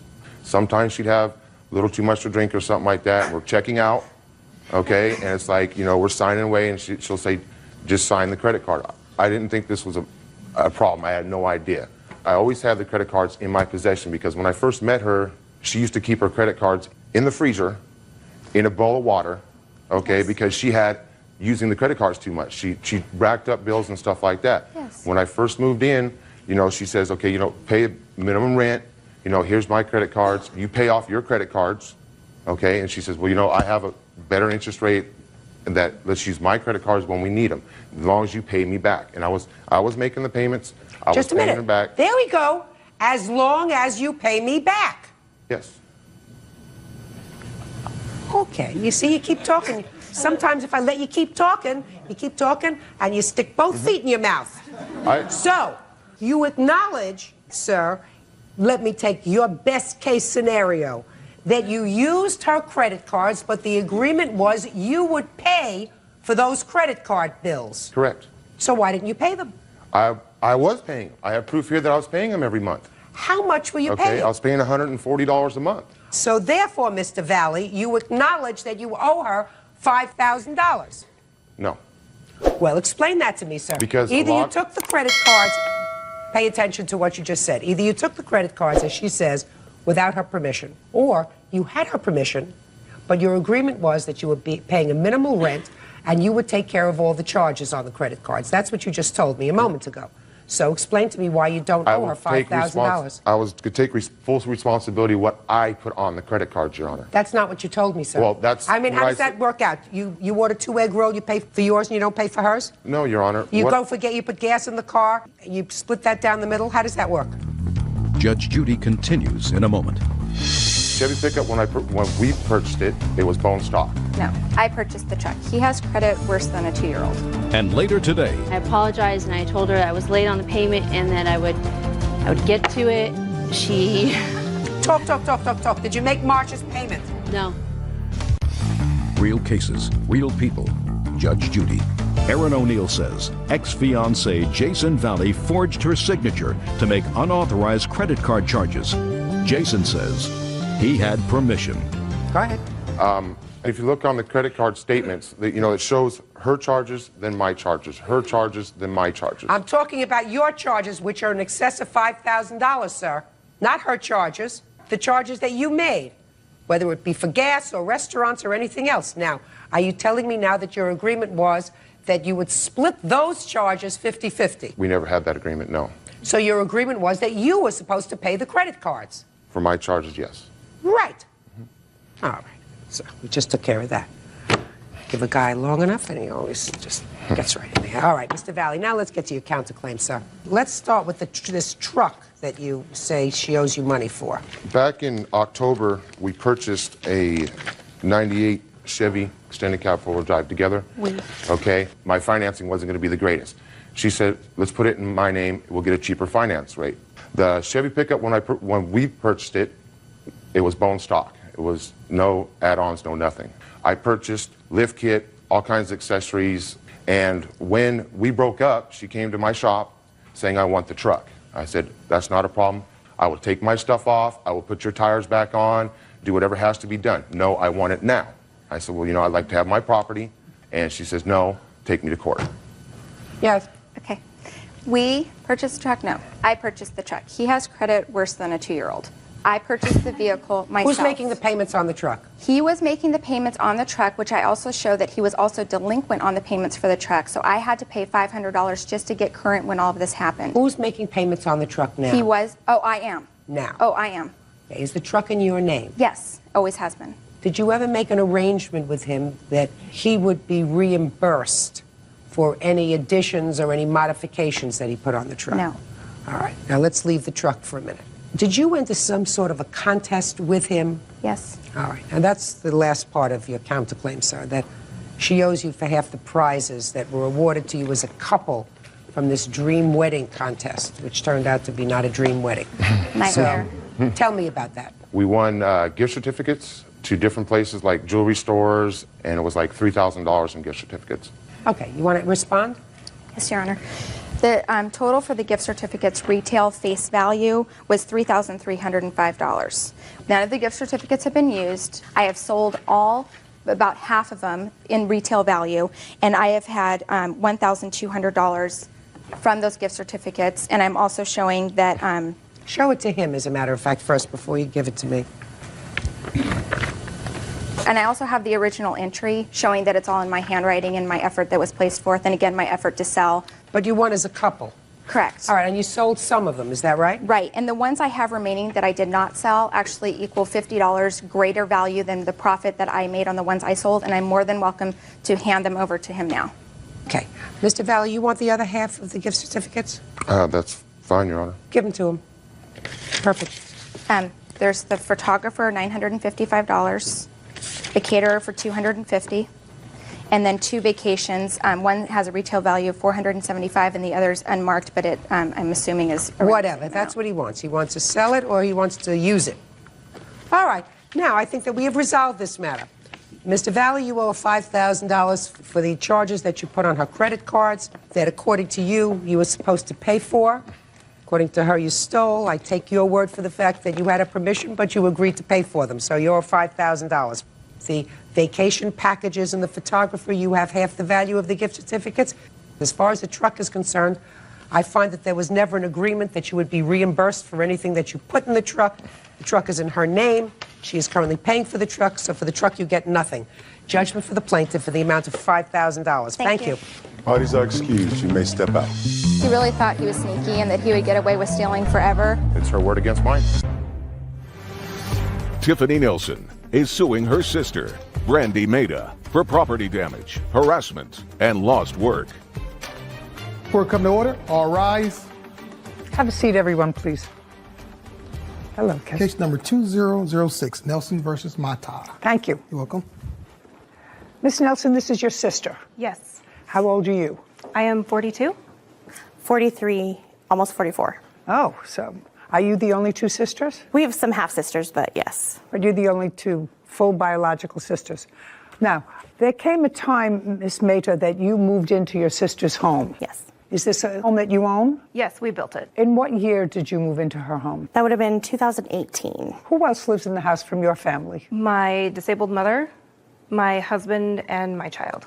So your mother lives there? Yes, I take care of my mom. Tell me why you moved into your sister's basement, Miss Maida. In 2015, my oldest son was in a tornado and suffered a severe brain injury. So when my sister Tiffany and her husband were looking for new houses, they offered to build an apartment in their basement so that we could live with them and get out of our mobile home. So when they built this house, it was built with the intention of us living in the basement. Is that correct? Yes, but for a year, because I do take care of my disabled mother, and the intention was for her to be in the basement eventually so that she doesn't have to use stairs. Was the original agreement with your sister that it would not be a permanent move, but one that would last for about a year? It was agreed that it was not a permanent. There was not a date set, though. Okay, but it was agreed it was not a permanent, and you did not have a written lease? Yes, we did. We do have a lease. You did? I'd like to see it. We had a month-to-month lease that I have as well. This is the current lease that subsides the other lease. Okay, initially a month-to-month lease, and what month and year did you have her sign? I have it right here. It's dated July 14th, 2018. So this is a 6-month lease that ended January 31st? Correct. The rent was $800 a month? Yes. So this last lease was for your sister, her husband, and 2 children? Correct. I only ask that question because if my reading of your complaint was correct, you say that she moved her husband in without your consent. So when we first agreed to let her move in 2018, she was divorcing, and the agreement was that her and her 2 sons could move into the home. He had nowhere to go, and she wanted him to move in. So because in what year was that? That was still 2018. So that was still 2018? Yeah, so we let, let him live there. And since then you've signed different leases with her, with him on the property? Correct. Okay, so then you acquiesced to it. When you were in the apartment, did you have pets? I did, How many pets did you have? 4 dogs. But then subsequently, some had passed away, so at the end we only had 2 dogs. Okay, well, at the signing of this lease, you had 6 pets, consisting of cats, dogs, and no other pets being allowed. Correct. And you agreed, regardless of ownership of the pets, agreed to restore the property to its original condition at your expense when you leave. Okay, good, because that's also part of what this is about, actually. Most of what this is about. Your Honor, they had 3 pets upon move out. They had just gotten a puppy, so they did have 3 pets and 2 cats upon move out. Doesn't matter. Anybody who has 6 pets, after 3 years, the carpet needs to be replaced. Yes, ma'am. Okay. Now, your sister began to move out when? In what month? She moved out on the 1st of February, 2022. Pursuant to your agreement? Correct. And it is your claim that she left the premises in condition that required you to spend close to $10,000 to put it back into shape. $6,500. Okay. For the basement damages. I'd like to see photographs of what it looked like because we know it was brand new when you moved in because the house was just Those built. Are all... So we know that it's new. I also have photographs that I took the day we moved out. Okay. I'm going to give you these and then I'm going to look at yours. Okay. Okay, so there's no question you have to replace the carpeting. Right. You understand that. Did you replace the carpeting? No, I had not had any contact from her. Do you have the bill for the carpeting? I replaced one room already, and I have that, and then I have the estimate to replace the other carpet. Okay, I'll take a look at that. And that's the main thing that I see in the apartment that has to be done from these photographs. Okay, did you leave a lot of food in the refrigerator and all kinds of stuff in the refrigerator? No, so what happened was the refrigerator... Just the answer is either yes or no. Did you leave a whole lot of stuff in the refrigerator? No. Anything in the freezer? No, there was no freezer. And cabinets? Did you leave anything in the cabinet? I'm just looking because there's a picture here of a whole bunch of food. Right. I hadn't finished moving out. My question, but yes, there was my question is, you were supposed to be out by February 1st. On February 1st, was there food in the house? Yes. Okay. And it should have been moved. Whether you moved out yet or not, you were supposed to be out by February 1st. Okay. I'd like to see those.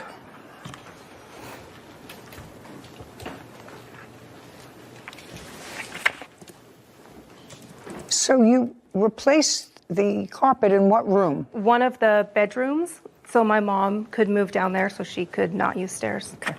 Sarah, add these two figures and have them for me, please. And I don't know what this is a photograph of.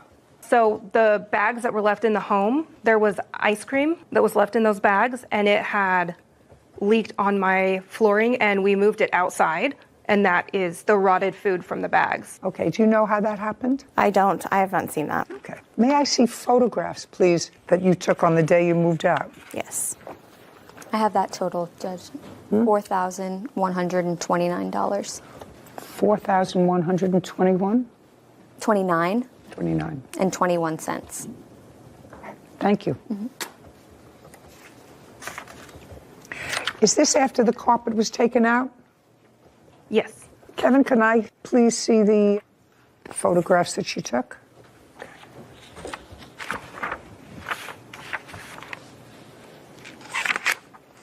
Actually, they're pretty much the same. Not terrible. A lot of it is ordinary wear and tear, except for the carpet. So that's $4,129. The only other thing that I'm questioning is that I saw these rocks. And I want somebody to explain these rocks to me. So because of the water level, if you go out the downstairs patio, there's rocks there to prevent the yard from sliding. Getting wet. So some of the rocks were moved. They're supposed to all go in a line, and they go down and over. So we have to pay a landscaper to come out and basically redo that. Well, how did that happen? Do you know? They're pretty heavy rocks, so... I don't know. Do you know? Did you move the rocks? No, you would need like a skid loader to move those rocks. There's no physical way to move those. Where do you live? With one person. I live in far west, Utah, farm country. Looks like there's water comes down through here. Yes, we live across the street from a pond as well. Well, you don't know how that happens. Now, you have, in addition to your claim, which is for damage, you feel it's necessary to go into these allegations of harassment by your sister? I honestly just want to be done with her and not get threatening text messages and stuff on social media. No chance of a reconciliation. You lived together for a while. I've blocked her from for a long time. Yeah. Miss Mehta, your sister was there at a time when you needed her. Yes. You think that there's any potential for the two of you to sort of restore some kind of working relationship? You're the only two? No. This is the funeral of our relationship. All right. Not my job. That's a job for another professional. Okay, you have a counterclaim. Yes. And your counterclaim, just as she's not going into harassment, I'm not going into anything that involves the harassment. It is your claim that you left certain furniture behind. Well, why wasn't your furniture out on the 1st? Your lease expired at the end of the month in January. It did. And I did let them know that I was not done. Well, that's not a reason. That's not a reason to break your contract. Only two people can break a contract, Miss Mehta. The two people are the same two people that signed it. You signed a contract that said you would be out on a certain date. You weren't out on a certain date. The fact that you notified her that you're changing the terms of the contract unless she agreed to it, then you should have had your stuff out by the 31st. Why didn't you? Because she had made it very difficult during my moving process. There was a lot of, like I said, harassment and stuff that happened during that moving process. She called the police on the people that were helping me. She made it very difficult to get it done. There was no way that I could get it done on that day. Let's get back to call the police. And later today, after Mr. Martinez got into the picture, he was going to pay me not to talk to Sherry any longer. So you had a discussion with him that all of her bills he was going to take care of? Many discussions, yes, Your Honor. Okay, and? I never got a dime. Okay, well, what is the harassment?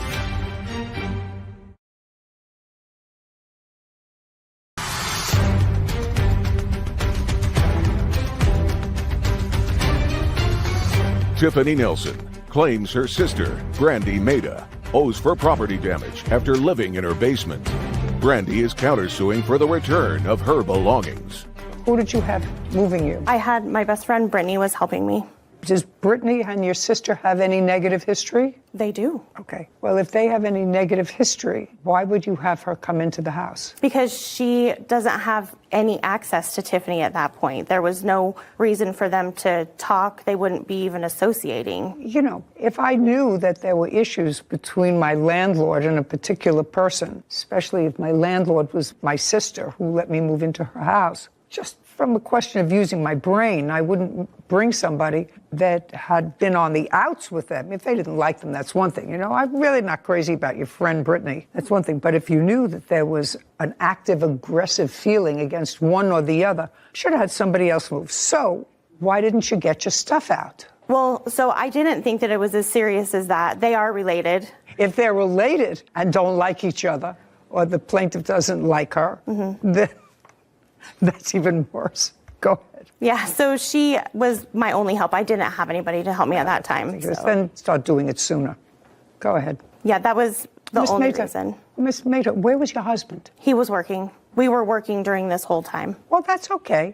I've moved and worked. I used to move every time I needed a paint job. I would pack up and move, and I constantly worked. I've worked for 58 years. So that's not a reason. You pack in the evening. You go down after work, you get newspaper from the grocery store, and you get old cartons, and you wrap up the dishes and the cartons, and you manage to get out when you're supposed to get out. And she's not the only one who can help you. Maybe your husband has friends. If he doesn't have friends, I don't know why not. In any event, that was not a smart thing for you to bring your witness. Furniture. What furniture did you leave? I left patio set on the patio. It was all outside furniture. Patio set. You're on. Just a second. A lawnmower. Okay. Outside bench that had storage and stuff. Yeah. Fire pit and lawn chairs. Okay. And when did you buy the lawn chairs? It would have been 2018. Okay. And how much did you pay for each one? They were $245 for the chaise lounges and $159 for the pool dining chairs. Okay. Are those chairs at your home? Yes. May I see them? Yes. There's 4 lawn chairs. There was never the long chair. Let me see what's in the home. I also had a cooler. Just a second. Don't bother me about a cooler. Are the lawn chairs still there? Yes. Great. You can go get them. Okay. With a marshal, not with her. What about the fire pit? Still there. You can pick up the fire pit. What about the lawnmower? Still there. Patio set? Still there. They have painted that purple. Painted back. Where are you living now? I have a house. Who are you living there with? With my husband and my sister-in-law. She's living with you? Mm-hmm. She's paying, it's not an answer, yes. Yes. She's paying you rent? No. Why not? My husband's mother, their mother passed away, and she needed to be closer to family, so she's just living with us as family. Okay. You're going to get all the property back that you say you left there. And you can do that within 5 days on notice to the plaintiff with a marshal. Just give him a copy of the order that will give you inside. Okay. With regard to the renovation of the house, she has to put the house in reasonable condition. Most of these other pictures demonstrate some wear and tear that you would have to do. Painting and plastering after 3.5 years. But the carpeting had to be replaced, $4,129. Judgment for the plaintiff. Thank you very much. We're finished. This court is adjourned. I'm happy with her decision. I just wanted to fix my basement and move on with my life. I mean, it is what it is. There's nothing to do. You know, I think we were both at fault. Go back home, fix my house, and honestly have nothing to do with her again. And if she had come and talked to me like a normal person, we could have figured this out without this. No, I'm completely done. I would like to not be inappropriate, but she's just not a good person. You know, I think that the two sisters had the best of intentions. Didn't you get that feeling? I did. From moving in and knowing you have a designated place at a time of need, that she was going to design the basement for you to live in, although not permanently, I thought it was going to go in a good direction. And I'm sure that the plaintiff's mother, who lives with her, is sad that she doesn't get to see her other daughter probably as frequently as she would like, because they lived together in the same home, evidently, for a very long time. Yeah. Very bad. There's always collateral damage when people don't get along. True. Christine Singleton is suing dog owner Kevin Free for vet bills. Court come to order. All rise. Have a seat, please. Hello, Judge. Case number 2064, Singleton versus Free. Thank you. You're welcome. Ms. Singleton, your case is relatively simple. It is your claim that the defendant's unleashed dog bit your dog. Yes, ma'am. And you incurred vet bills, and you want Mr. Free to be responsible for them. That's correct. Mr. Free says that it's true that his dog did bite yours on, I think, on the leg. Yes, ma'am. But that your dog was on his property and your dog was the aggressor. That's your position. Correct. Okay. And you were walking two dogs. Two dogs and my nephew. Nephew was a baby. Yes, he was 3 years old and my dog was 3, and the large dog that was bit, he was 12 at the time. So you have a small rat terrier, I think. And your larger dog is what kind of dog? A Siberian Husky. And what kind of dog do you have, sir? I have a Italian Mastiff, Cane Corso. That's a big dog. At the time, he was about maybe 12 months old, so maybe a little bit over a year. So he's bigger now, but yeah. How much did he weigh? At that time, probably about 80 pounds. Tell me about your property, sir. You have a photograph of your property? I do. I'd like to take a look at it. Okay. Here's a couple of them here. Miss Singleton, this incident happened when? Christmas Day of last year, around 12:30, right before we had Christmas lunch. Weather was okay? Oh, it was great. And how close do you live to Mr. Free? I don't live anywhere near him. I actually live in Stone Mountain, but I was going to my parents' house for Christmas, so we were walking around the neighborhood. He lives almost directly behind my parents' house. And I see that while there are driveways here, the front lawn extends all the way to the street. Is that right? Yes. And you were walking both your dogs, and were they leashed or unleashed? They were leashed. Both? Yes, they were both leashed. And Mr. Free, you sort of acknowledged that both of her dogs were on leashes. I've only seen one dog. I didn't see two dogs, and I didn't see a child either. It was her and a dog. So The dog that you saw, what kind of dog was that? it looked like a husky. Looked kind of like a wolf. So I'm not sure. So just a second. So you saw a husky. Correct. Did you see the plaintiff? Yes. So I'm going to ask you one more time. Okay. Was the husky on a leash? I guess yes. I guess. The answer is either yes or no. I'm not sure. I wasn't, Okay, well, I if wasn't you're looking at not the sure, leash. she says the husky was on a leash. Yeah, so I'm not going to deny her dog was. Okay. And your dog at the time was on your property unleashed. My dog was on my property, period. Your dog, pay careful attention.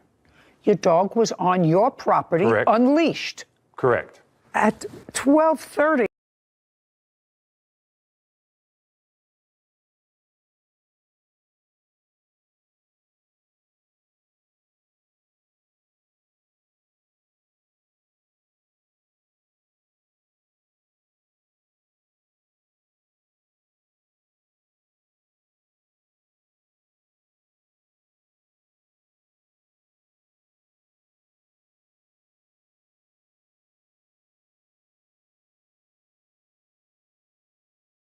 And tell him to make a circle where he was and an X where he saw for the first time Miss Singleton and her dog. X where you were, just where you were, you personally. Okay. And put a circle the place where you saw Miss Singleton for the first time. Okay.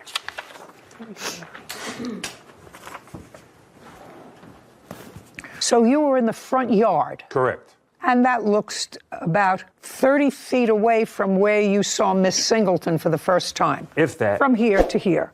I'll say about 20 feet. Your Honor.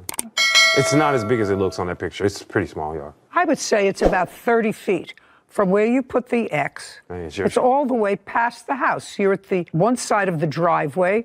You have an entranceway to your house. Correct. And then you have, is this front a living room? Yes, it is. A living room, which is past that. And where you made a circle, which is a very large circle, is probably 10 feet away from the edge of the house. Yes, that's where I know. So I said it's about 30 feet away. Okay. And now I want you to put, can I have your pink Sharpie, please? Yes. Thank you very much. I want you to use this and put in this picture where your dog was at 12:30. To get your understanding, you want 12:30. I want you to put a mark where your dog was immediately before you saw Miss Singleton and her dog. Before, thank you. You're not going to be able to see. Okay, great.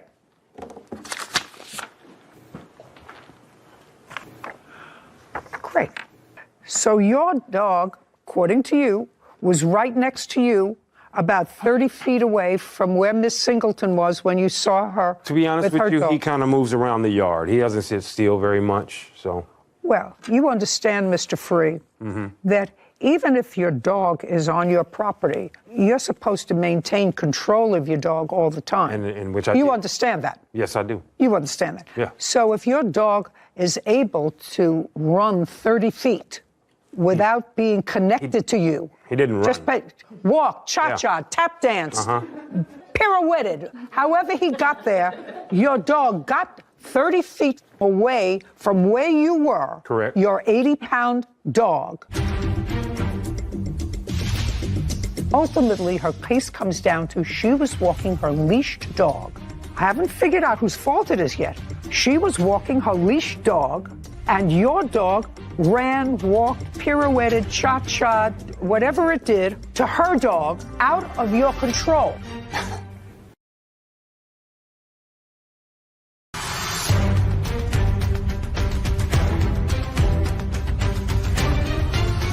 Christine Singleton claims dog owner Kevin Free owes for vet bills from a dog fight. Now, Miss Singleton was walking with her other dog and a 3-year-old. I want you to process that into your mind. And this is a 12-month-old, which is still a puppy. You know, still a puppy, but at 80 pounds... Your Honor, there was no 3-year-old. I didn't see a 3-year-old. Just a second. Okay. I don't care what you saw while you were busy putting together something for Christmas in your front yard. If you didn't see it, that doesn't mean it doesn't exist. If you didn't see it, it just means you didn't see it. She tells me she sees it. She remembers walking her 2 dogs. You only remember 1. She has 2 that she was walking at 12:30 Christmas Day. The fact that you only saw 1 means you weren't paying attention to where your dog was. Or they wasn't there. Well, that's pretty stupid, Mr. Free. I mean, it doesn't make sense to carry 2 dogs and an infant down a neighborhood you don't even belong in. I mean, you don't know from. Mr. Free, they're only going to take 1 voice.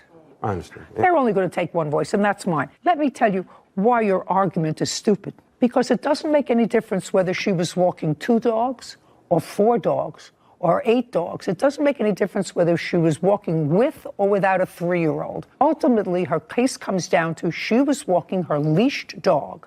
I haven't figured out whose fault it is yet. She was walking her leashed dog, and your dog ran, walked, pirouetted, cha-cha, whatever it did, to her dog out of your control. Was not under your control because it was not leashed. Do you understand? I understand. Now, I can take away everything else. Not that I'm going to, because I believe that you were distracted. You didn't see it. And I believed her that she was walking with her 3-year-old nephew. Yes, ma'am. Nephew and another dog that you didn't see. But that's not the issue in this case, whether she was with another dog, another child, or with anybody else. The issue is, whose fault is it that a dog was out of control? So, now you're going to tell me what happened at 12:30 on Christmas Day, just so that Mr. Free doesn't think that I'm picking on him. Okay. Which I'm not. Okay, I know. You may think I am, but I'm not picking on him. You're walking with your husky. Yes, ma'am. On a leash. Yes, ma'am. What happened? I was walking with my nephew, 3 years old. No, don't just listen to me. Okay. Listen to me carefully. Okay, just walk down the street. I Okay. said you're walking. I got it in my mind. Okay. But so Mr. Free doesn't think that I'm being unfair to him because he doesn't remember what he saw. You're walking your husky. Okay, only him. On the street. So your nephew didn't get hurt. Your rat terrier didn't get hurt. That's correct. Okay. So now you're walking your husky on the street. And? Okay, and then all of a sudden we see a dog charging towards us. And Who's we? Oh, I called me, my nephew, and my dog's we. No, now it's just I saw. I saw a dog charging towards us. That dog and Leon got into an altercation, and then Leon turned around to try and kick the dog in the face, and he grabbed his foot and he let go. Okay, but then, let's go much slower. Okay, yes, ma'am. You saw a dog charging towards you. Yes, ma'am. And that dog got into an altercation with my your dog. Yes. Tell me about that initial altercation. At first, they were biting each other's muzzles. Okay, so they were both biting each other's muzzles. Yes. Okay. My dog turned around to try to, I guess, either... No, don't tell me what he was trying to do. Your dog turned around. He kicked the dog in the face. Your dog kicked his dog in the face? Yes. He grabbed his leg, punctured it, let it go. Leon kicked him again. This time he grabbed his other leg. Okay, so your dog kicked that dog again? Twice, yes. His dog again? Yes, ma'am. And? That dog that time grabbed his leg, had a good hold, and shook it immediately. And then that's when I knew his leg was broken. No, don't show me pictures. Okay. First I have to find whose fault it is before I look at pictures and vet bills. Okay. Okay, now, when you saw his dog charging towards you, and your dog's name is Leon? Yes, ma'am. On a leash? Yes, ma'am. On a leash. But it's a big dog. Yes, ma'am. How much does it weigh? Leon, 75 pounds. So about the same as the defendant's dog? Yes. And it's a senior dog? Yes, that is correct. Has your dog ever had a history with another dog? I'm going to say it again. Has your dog ever had a history of an altercation with another dog? No, ma'am.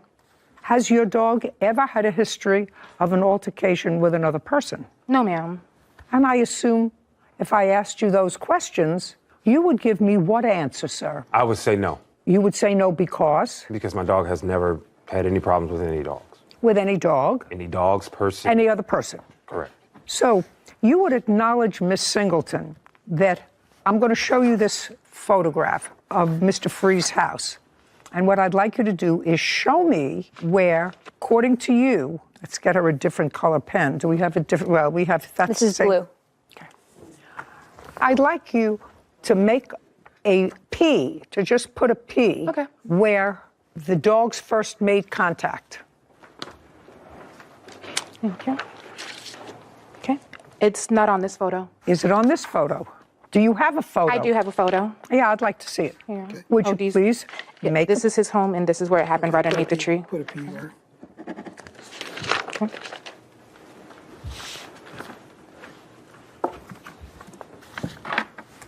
Oh, so what you're saying is, where you put the P, that the dog was in the street. Yes, ma'am, that's correct. Were you in the street? I sure was.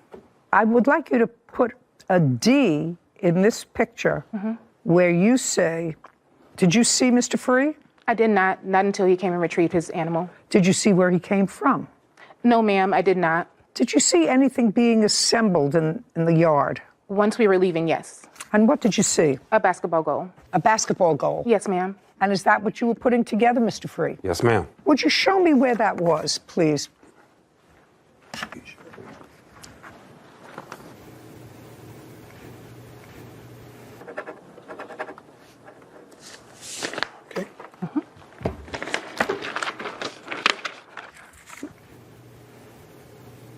It was here? Yes, ma'am. Okay. Now, Mr. Free, you're putting something together. The first thing you hear is a kerfuffle, some sort of a... No. What do you hear?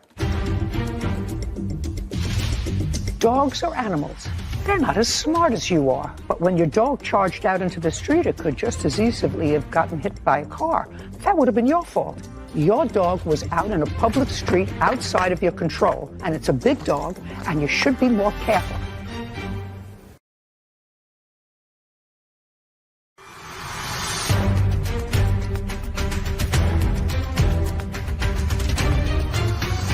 Christine Singleton claims dog owner Kevin Free is responsible for injuries after his dog attacked her dog. No, I saw my dog run across the yard. So. And you saw the dog running across the yard. Well, normally I really don't have a problem with him. Let me explain something to you. Yeah. Okay. My job that I'm really good at is telling when people are peeing on my leg and trying to tell me it's raining. Okay. Do you understand? Yeah. Now, I could tell immediately from your body language that you were beginning to tell me a whole bunch of who shot John. So I suggest to you, Mr. Free, that if you tell the truth, you don't have to have a good memory. Now, I want to explain to you why that's so important. Did you hear Miss Singleton? Miss Singleton actually said that her dog nipped yours in the face. Correct. She said that. Correct. She didn't have to tell me that. Okay. She said her dog not only nipped your dog in the face because they were fighting muzzle to muzzle, but afterwards kicked your dog twice. Do you understand? That's what she said. I heard that, yeah. That's what she said about that. That's sort of, that's sort of surprising. That would seem to someone. It surprises me that dogs can get up on their front legs and kick too. So I don't know what she's saying to you, but I don't know. I didn't see any kicking. Listen to the fight lasted like 3 seconds. It wasn't. Go ahead. I'm sorry. Do you understand when you're not telling the truth, Mr. Free? Well, I think what you read from me is me responding to a whole bunch of stuff that was said that didn't. No, what me responding to you is your body English. Okay. That's me responding to you because you were putting together this thing, but you said it was here. Correct. It was in the driveway. It's pretty big. Well, this isn't a driveway, sir. That's grass. That's what you marked where you were. And you marked where your dog was in the grass. Asked me where I was. Just a second. Not the basketball goal. No, I asked you where you were. Yeah, and you said here. And then you said to me, please read it back. Where were you? And you said, I believe he said he was in the driveway. Correct. It was in the driveway. I apologize. Excuse me. Just a second. Driveway. Okay. Do you understand? I do. Eventually, it noodles its way out, sir. The same way it noodles its way out to, my memory is correct, in your answer you wrote down, you saw them for the first time in the street. On the, what we call a curb. It's a small slope that comes up from down. Not all the way in the street, no. No. Here, you see what happens, Mr. Free? Yeah. What you just said to me belies credulity. Well, I'm trying to be as just a precise second, as I but can. not because, you know, I've lived on this planet almost 80 years. Congrats. And if I have a choice between walking in the street and walking in that little dip that's designed to take rainwater away, I don't walk in that thing because I'll get killed. I'll break my legs. And you certainly don't walk in this little thing if you're walking 2 dogs and a child. You don't walk in that little drain that's carved out here to take rainwater away. You walk either on the grass, on everybody's grass, or you walk in the street. Makes sense. And you, sir, would have me believe that the plaintiff walked all the way around the block, walking on people's grass. Other than that, she would have to be in the street and decide, well, I think I'm going to go up on the grass in this guy's house. I wouldn't say that. What? Sometimes it's unavoidable, so I'm not saying that at all. Sir, I have to tell you something. Yeah. You're going to pay her vet bills. Your dog was out of your control and was in the street, not on your grass. In the street. You had no control over your dog, an 80-pound puppy. Now, the dog could have, just playfully, knocked over the 3-year-old and hurt the 3-year-old. Could have. Didn't. Got into a scuffle with a dog approximately the same size. Her dog was leashed, within her control. Your dog, you had to run from where you were putting this together and come and get your dog. Your Honor, that's what you say. A dog under control doesn't manage to do 2 jump kicks and a bite. Sir. No, just a second, sir. You can do that if you're on a leash. Her dog never left her hand. Your Honor, the injuries was to the hind feet of the dog. This isn't, Mr. Free, this is, okay. Maybe your wife lets you get away with that, sir. I don't. This is not a tap dance. This is not a recital or a rehearsal. You made a picture of where you said this happened. Yeah. I don't believe you. That's what it's about. I believe that this occurred on a public street, and on the public street, you had no control of your dog. You decided to let your dog stay outside. You haven't had any trouble with your dog before, so you wouldn't have anticipated that your dog would run out into the street, because if your dog ran out into the street and a car hit it and killed it, whose fault would that be? That would definitely be mine. That would definitely be yours, right? Do you think that you might sue the person who hit your dog? You might try. You might try. You might say, oh my God, they should have been going slower. Oh my God. Do you understand? You're the owner. Dogs are animals. They're not as smart as you are. But when your dog charged out into the street, it could just as easily have gotten hit by a car. That would have been your fault. But under those circumstances, you would have said it's the car's fault. Your dog was out in a public street outside of your control, and it's a big dog, and you should be more careful. If you want to keep your dog outside while you're putting something together and keep the dog on your property, put down a stake, put the dog on a lead, and let the dog stay outside with you. But if you let a 12-month-old, 80-pound dog run loose and it runs into the street, you, sir, are responsible for the consequences. What was your vet bill? It was $1,832.64. Judgment for the plaintiff. We're finished. Thank you. This court is adjourned. I don't think that I was 100% responsible. I'm glad it was swift and easy, honestly. From my perspective, it lasted for about 3 seconds. I was trying to fight with this man for a while. I'm glad it's over. Might have happened in that 3 seconds, but it was too fast for my eyes. Honestly, it was kind of traumatizing, especially since I had a 3-year-old with me, and I had to quickly think and just pick him up before the dog got him. I think they just fought and my dog won. Bring the Judy justice, baby. I watched the show. I know how she gets down, you know?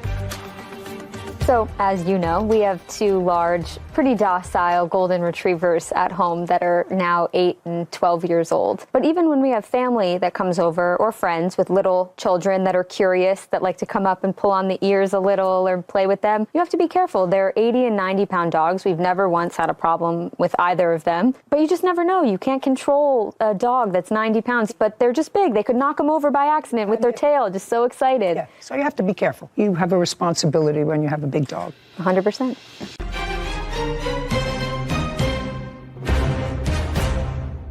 Armando Rodriguez is suing his former tenant, Samuel Gastelum, for an assault. Court come to order. All rise.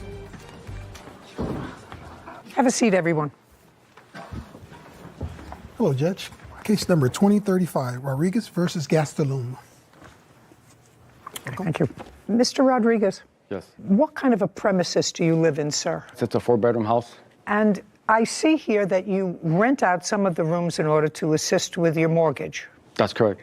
How many rooms do you rent out? 3. And who lives in the other? Right now it's Kathleen Meister, and then I have 2 other roommates. And you use 1 room? Correct. When did you rent a room to the defendant? It was January 22. And what was the rent that you were charging him? $750 a month. When he came to you, did he have a dog? No. When did you move in? About late January. Give me a day. 22nd. And you moved in alone? Yes, ma'am. Paid your rent on time? Yes, ma'am. February, paid your rent on time? Yes, ma'am. Lived there alone? Yes, ma'am. What about March? Did I live there alone in March also? Yes, ma'am. When did you get a dog? I've had my dog. No, when did you get a dog that you brought into the house? April 22nd, 23rd. So several months after you moved in? Is not an answer. Yes, ma'am. And before you moved the dog in, did you have a discussion with the plaintiff? Yes, ma'am.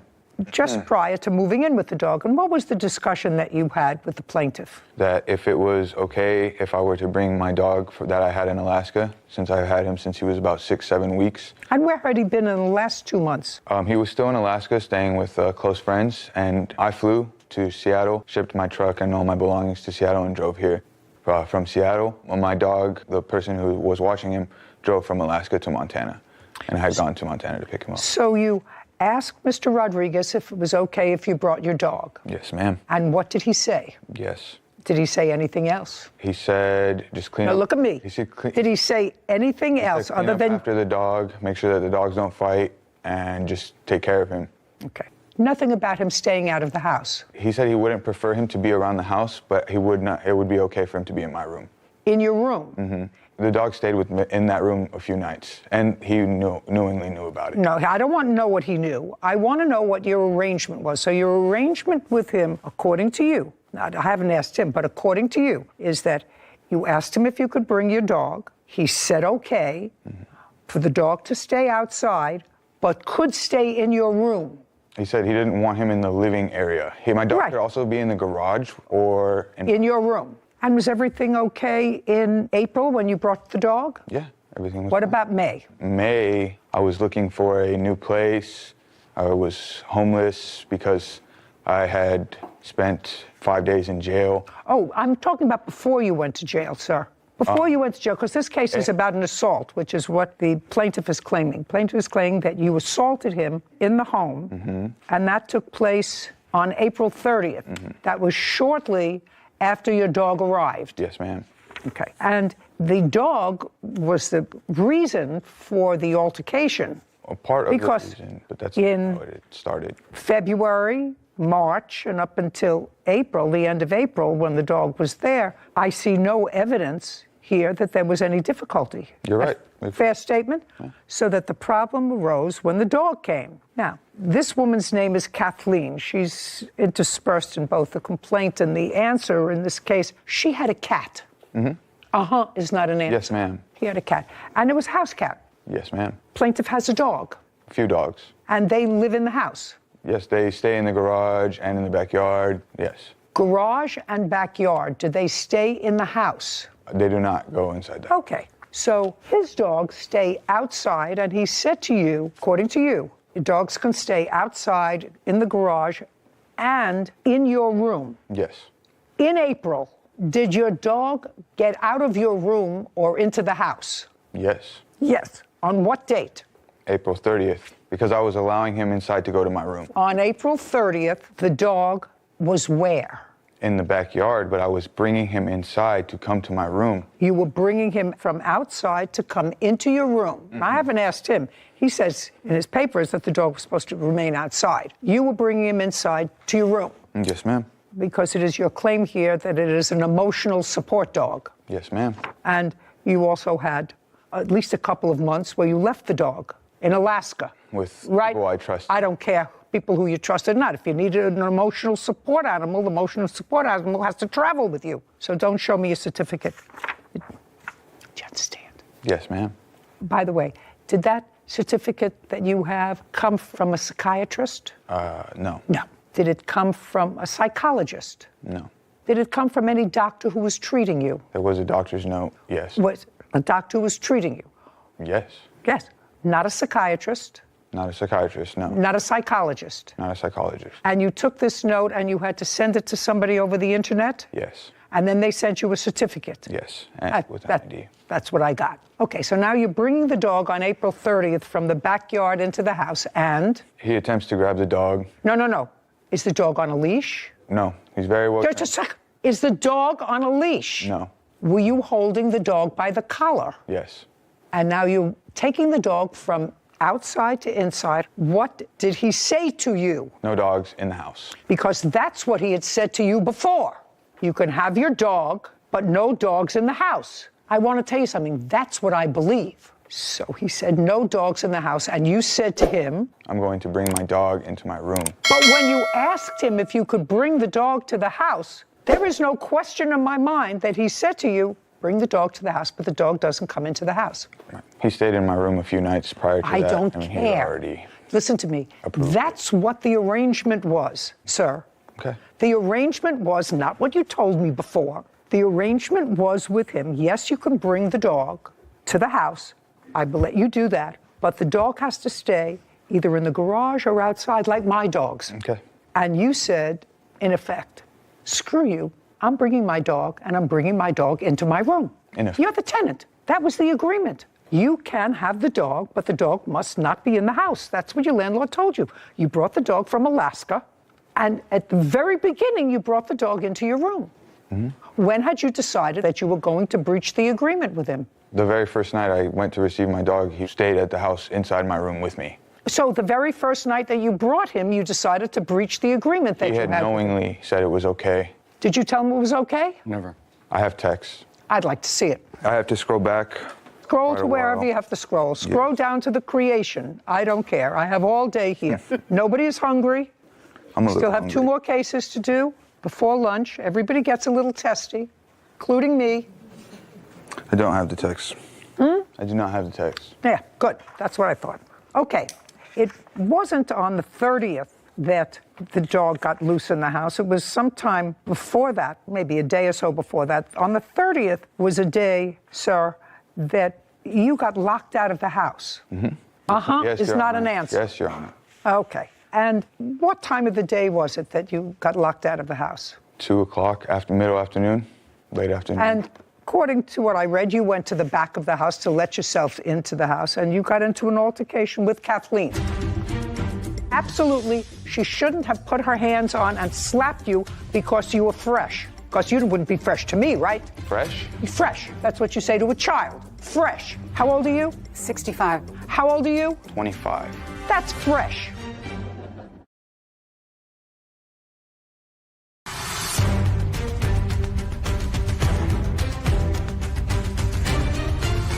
Armando Rodriguez claims his former tenant, Samuel Gastelum, is responsible for damages from an assault. Samuel says he was the one assaulted and falsely arrested. Now, you got into an altercation with Kathleen. Not quite, Your Honor. Well, tell me what happened. I had been outside, I went out the garage, and I was playing a time-sensitive game on my Xbox. So I was going back to the room, and I knocked on the garage door. No one answered, knocked on it a few times, pounded. Then I went back around and knocked on the sliding glass door a few times, one of the few times. Finally, Kathleen comes up and answers the door. At that point, I've been out there for about 10 minutes. So I'm upset. I'm like, who locked me out? Who locked the door? She gets completely defensive. She says, it wasn't me, it wasn't me. And I'm like, I'm asking who it was. Because Armando and I had discussed... Because you're on a time-sensitive video game. Yes, Your Honor. Yes, Your Honor. So you were on a time-sensitive video game. How old are you? 25 years old. Okay, so now you're on a time-sensitive video game and somebody either on purpose or accidentally locked the door, and you think it's Kathleen. No, I did not accuse anyone. I just asked was who locked me out, because I had been locked out earlier that week, earlier by Armando. Just a second, did you have a key to the house? On my... No. Did you have... I had a front door key, not to the garage door, not to the sliding door. But you had a front door key. Yes, Your Honor, but there's a gate. There's a big fence, and I didn't have a key to the gate that was locked. You couldn't get into the house, even with your front door key. Yes, Your Honor. Is that what you're telling me? Yes, Your Honor. Okay. Now, after you had a conversation with her, there was no physicality between the two of you. Not at that moment. But once Armando came around the corner, he's like, it was me who locked you out. So me and him... Now, just a second. He said, it was me that locked you out. Did he say he did that on purpose, or was it was an accident, is what did he said. say? Okay, so he said it was me that locked you out. It was an accident. It wasn't the first time. It's not. Yes, Your Honor. That's yes. First, second, I've locked my children out of the house many times. Sometimes on purpose. I'm not his sometimes child. by accident. I'm his roommate. It doesn't make any difference. So he said to you, it was an accident, and you said to him, it's happened before.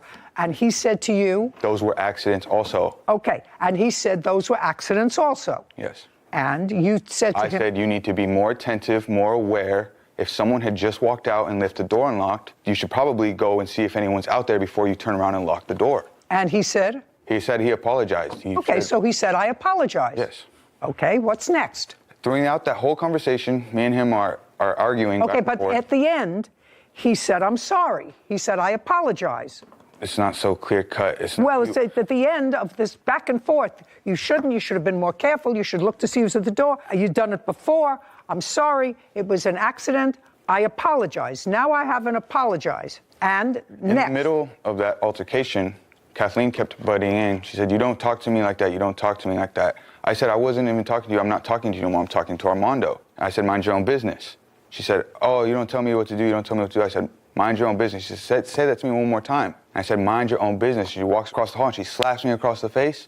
And Armando grabs her hand right after she smacks me. And instead of retaliating aggressively or any type of thing, I call the police. Immediately call the police. And while we're waiting there for the police, that's when I get the apology from Armando. That's when he's like, okay, let's make a deal. Let's try to work this out before the police get there. The police get there. They ask me what had happened. And you say that this older woman slapped you because you were fresh. The face. Because you were fresh. No, because she shouldn't have put her hands on and slapped you because you were fresh.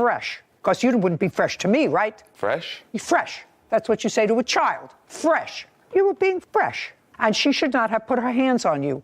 Would I have called the police about that? Maybe. Except I am not a child. Just a second. I'm not a child. I'm not related to these people. I just said to you, you were being fresh.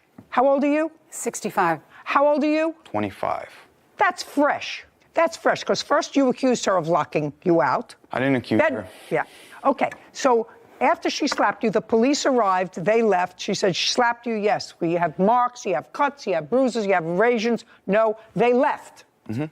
Well, what did you expect when you called the police for them to arrest her? What did you want them to do, sir?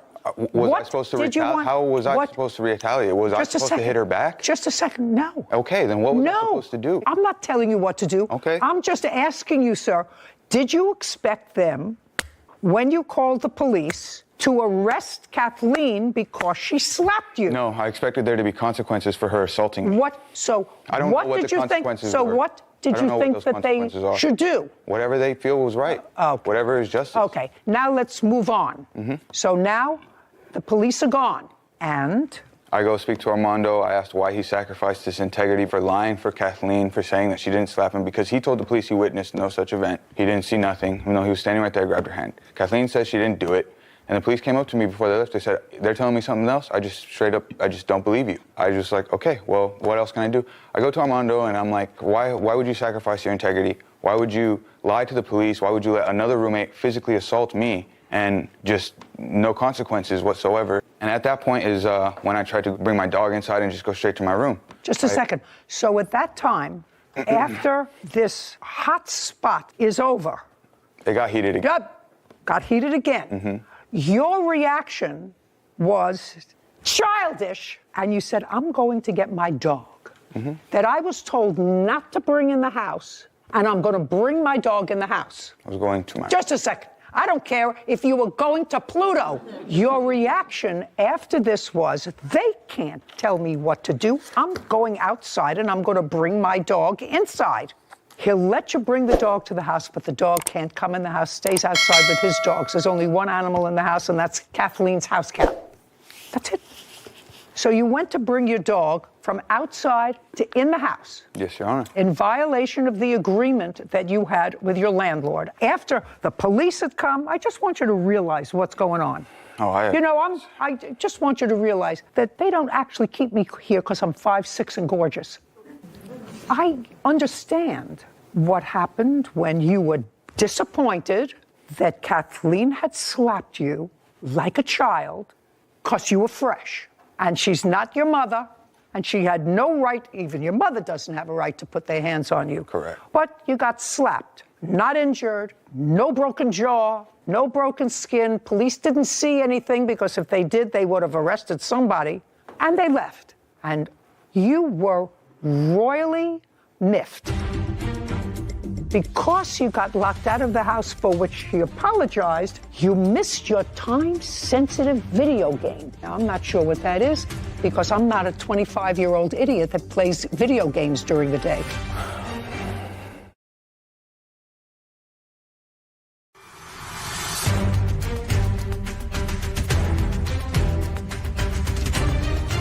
Armando Rodriguez is accusing his former roommate, Samuel Gastelum, of breaking their rental agreement and assaulting him. Samuel claims he was falsely arrested after Armando lied to the police. Now, several things had happened that day, right? You got locked out and you were playing a time-sensitive video game. Yes, Your Honor. And because you got locked out of the house, for which he apologized, you missed your time-sensitive video game. Now, I'm not sure what that is because I'm not a 25-year-old idiot that plays video games during the day. When I was 25 years old, I actually worked. I did. I actually worked.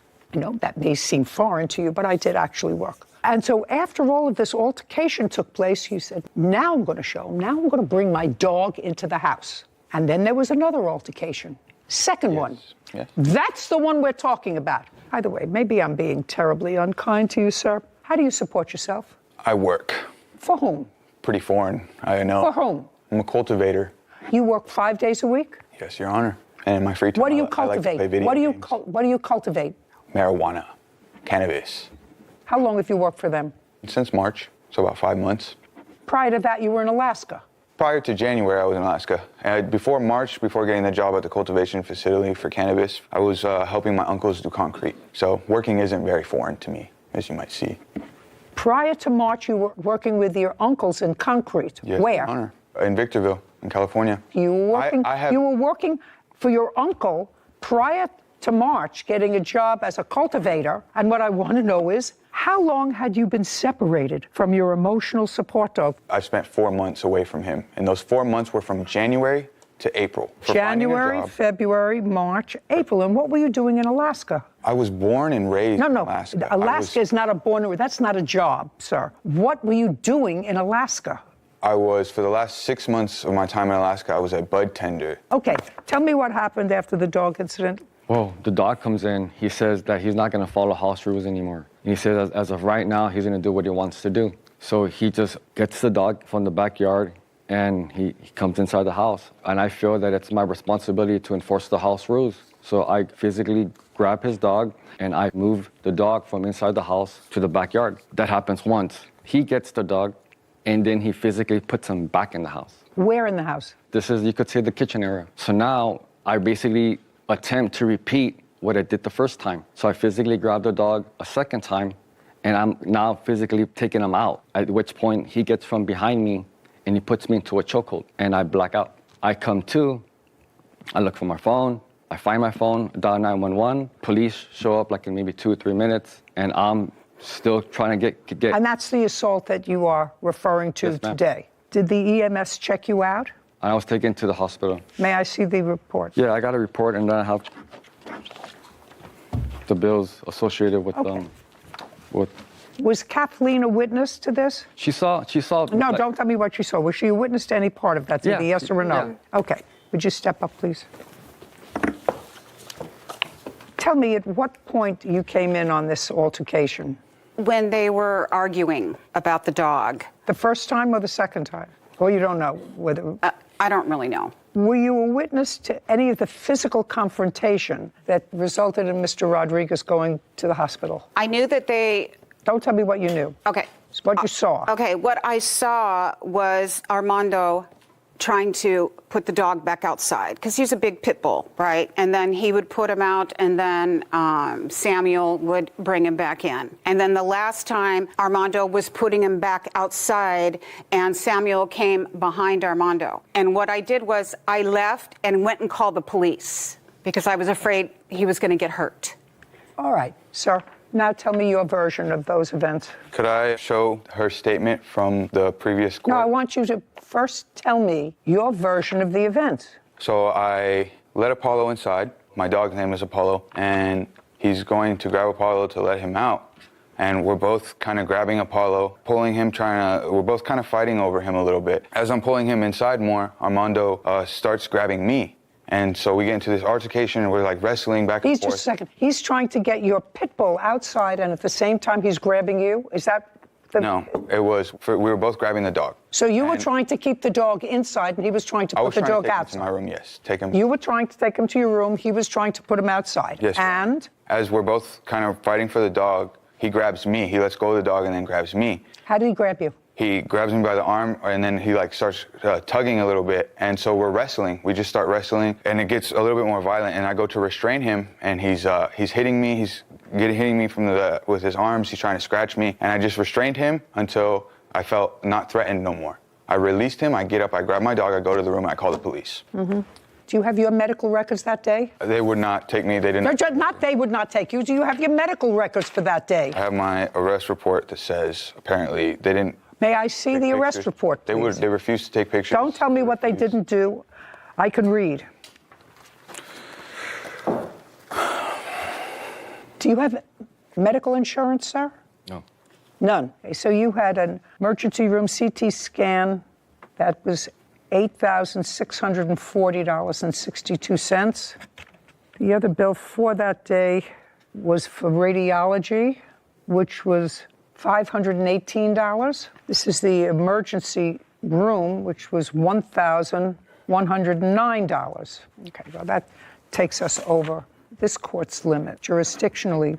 Now, you, sir, subsequently had a hearing with regard to this case. Is that correct? Yes.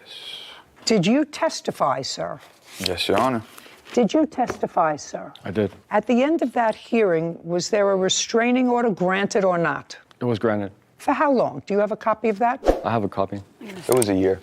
So a judge, like me, probably not as good looking. After hearing, so I don't have to hear it, all of the evidence, the judge found that there was more evidence than not that you assaulted the plaintiff and granted the plaintiff an order of protection for 1 year. After that happened, you were still in the house. After the assault or after the hearing? After the assault. After the assault, I was arrested and then you came back to the house. Yes, Your Honor. That's what I asked. You were still in the house, but you're no longer in the house. No. Judgment for the plaintiff in the amount of $10,000. We're finished here. Thank you. This court is adjourned. He's a liar, and I told the truth, and I won the case. I didn't aggressively attack him. That was the rules that I had set. My dogs don't even come in the house. I defended myself and my dog. I think there was some genuine confusion on the defendant's behalf about the term fresh. When I said to him, you were fresh to an older person? Exactly. You know, he had a little bit of an attitude, a little young gun attitude, and the older woman did not appreciate it. So I am very familiar with the term fresh, but I think he was a little confused, but 100% fits the definition of fresh. It was interesting. The other thing was I didn't seem appalled at the fact that he was doing time-sensitive video games, because I actually understand that from some of our grandchildren. They take the games very seriously. Very seriously. And I could see how missing out on a time-sensitive game could raise an even heated moment even hotter.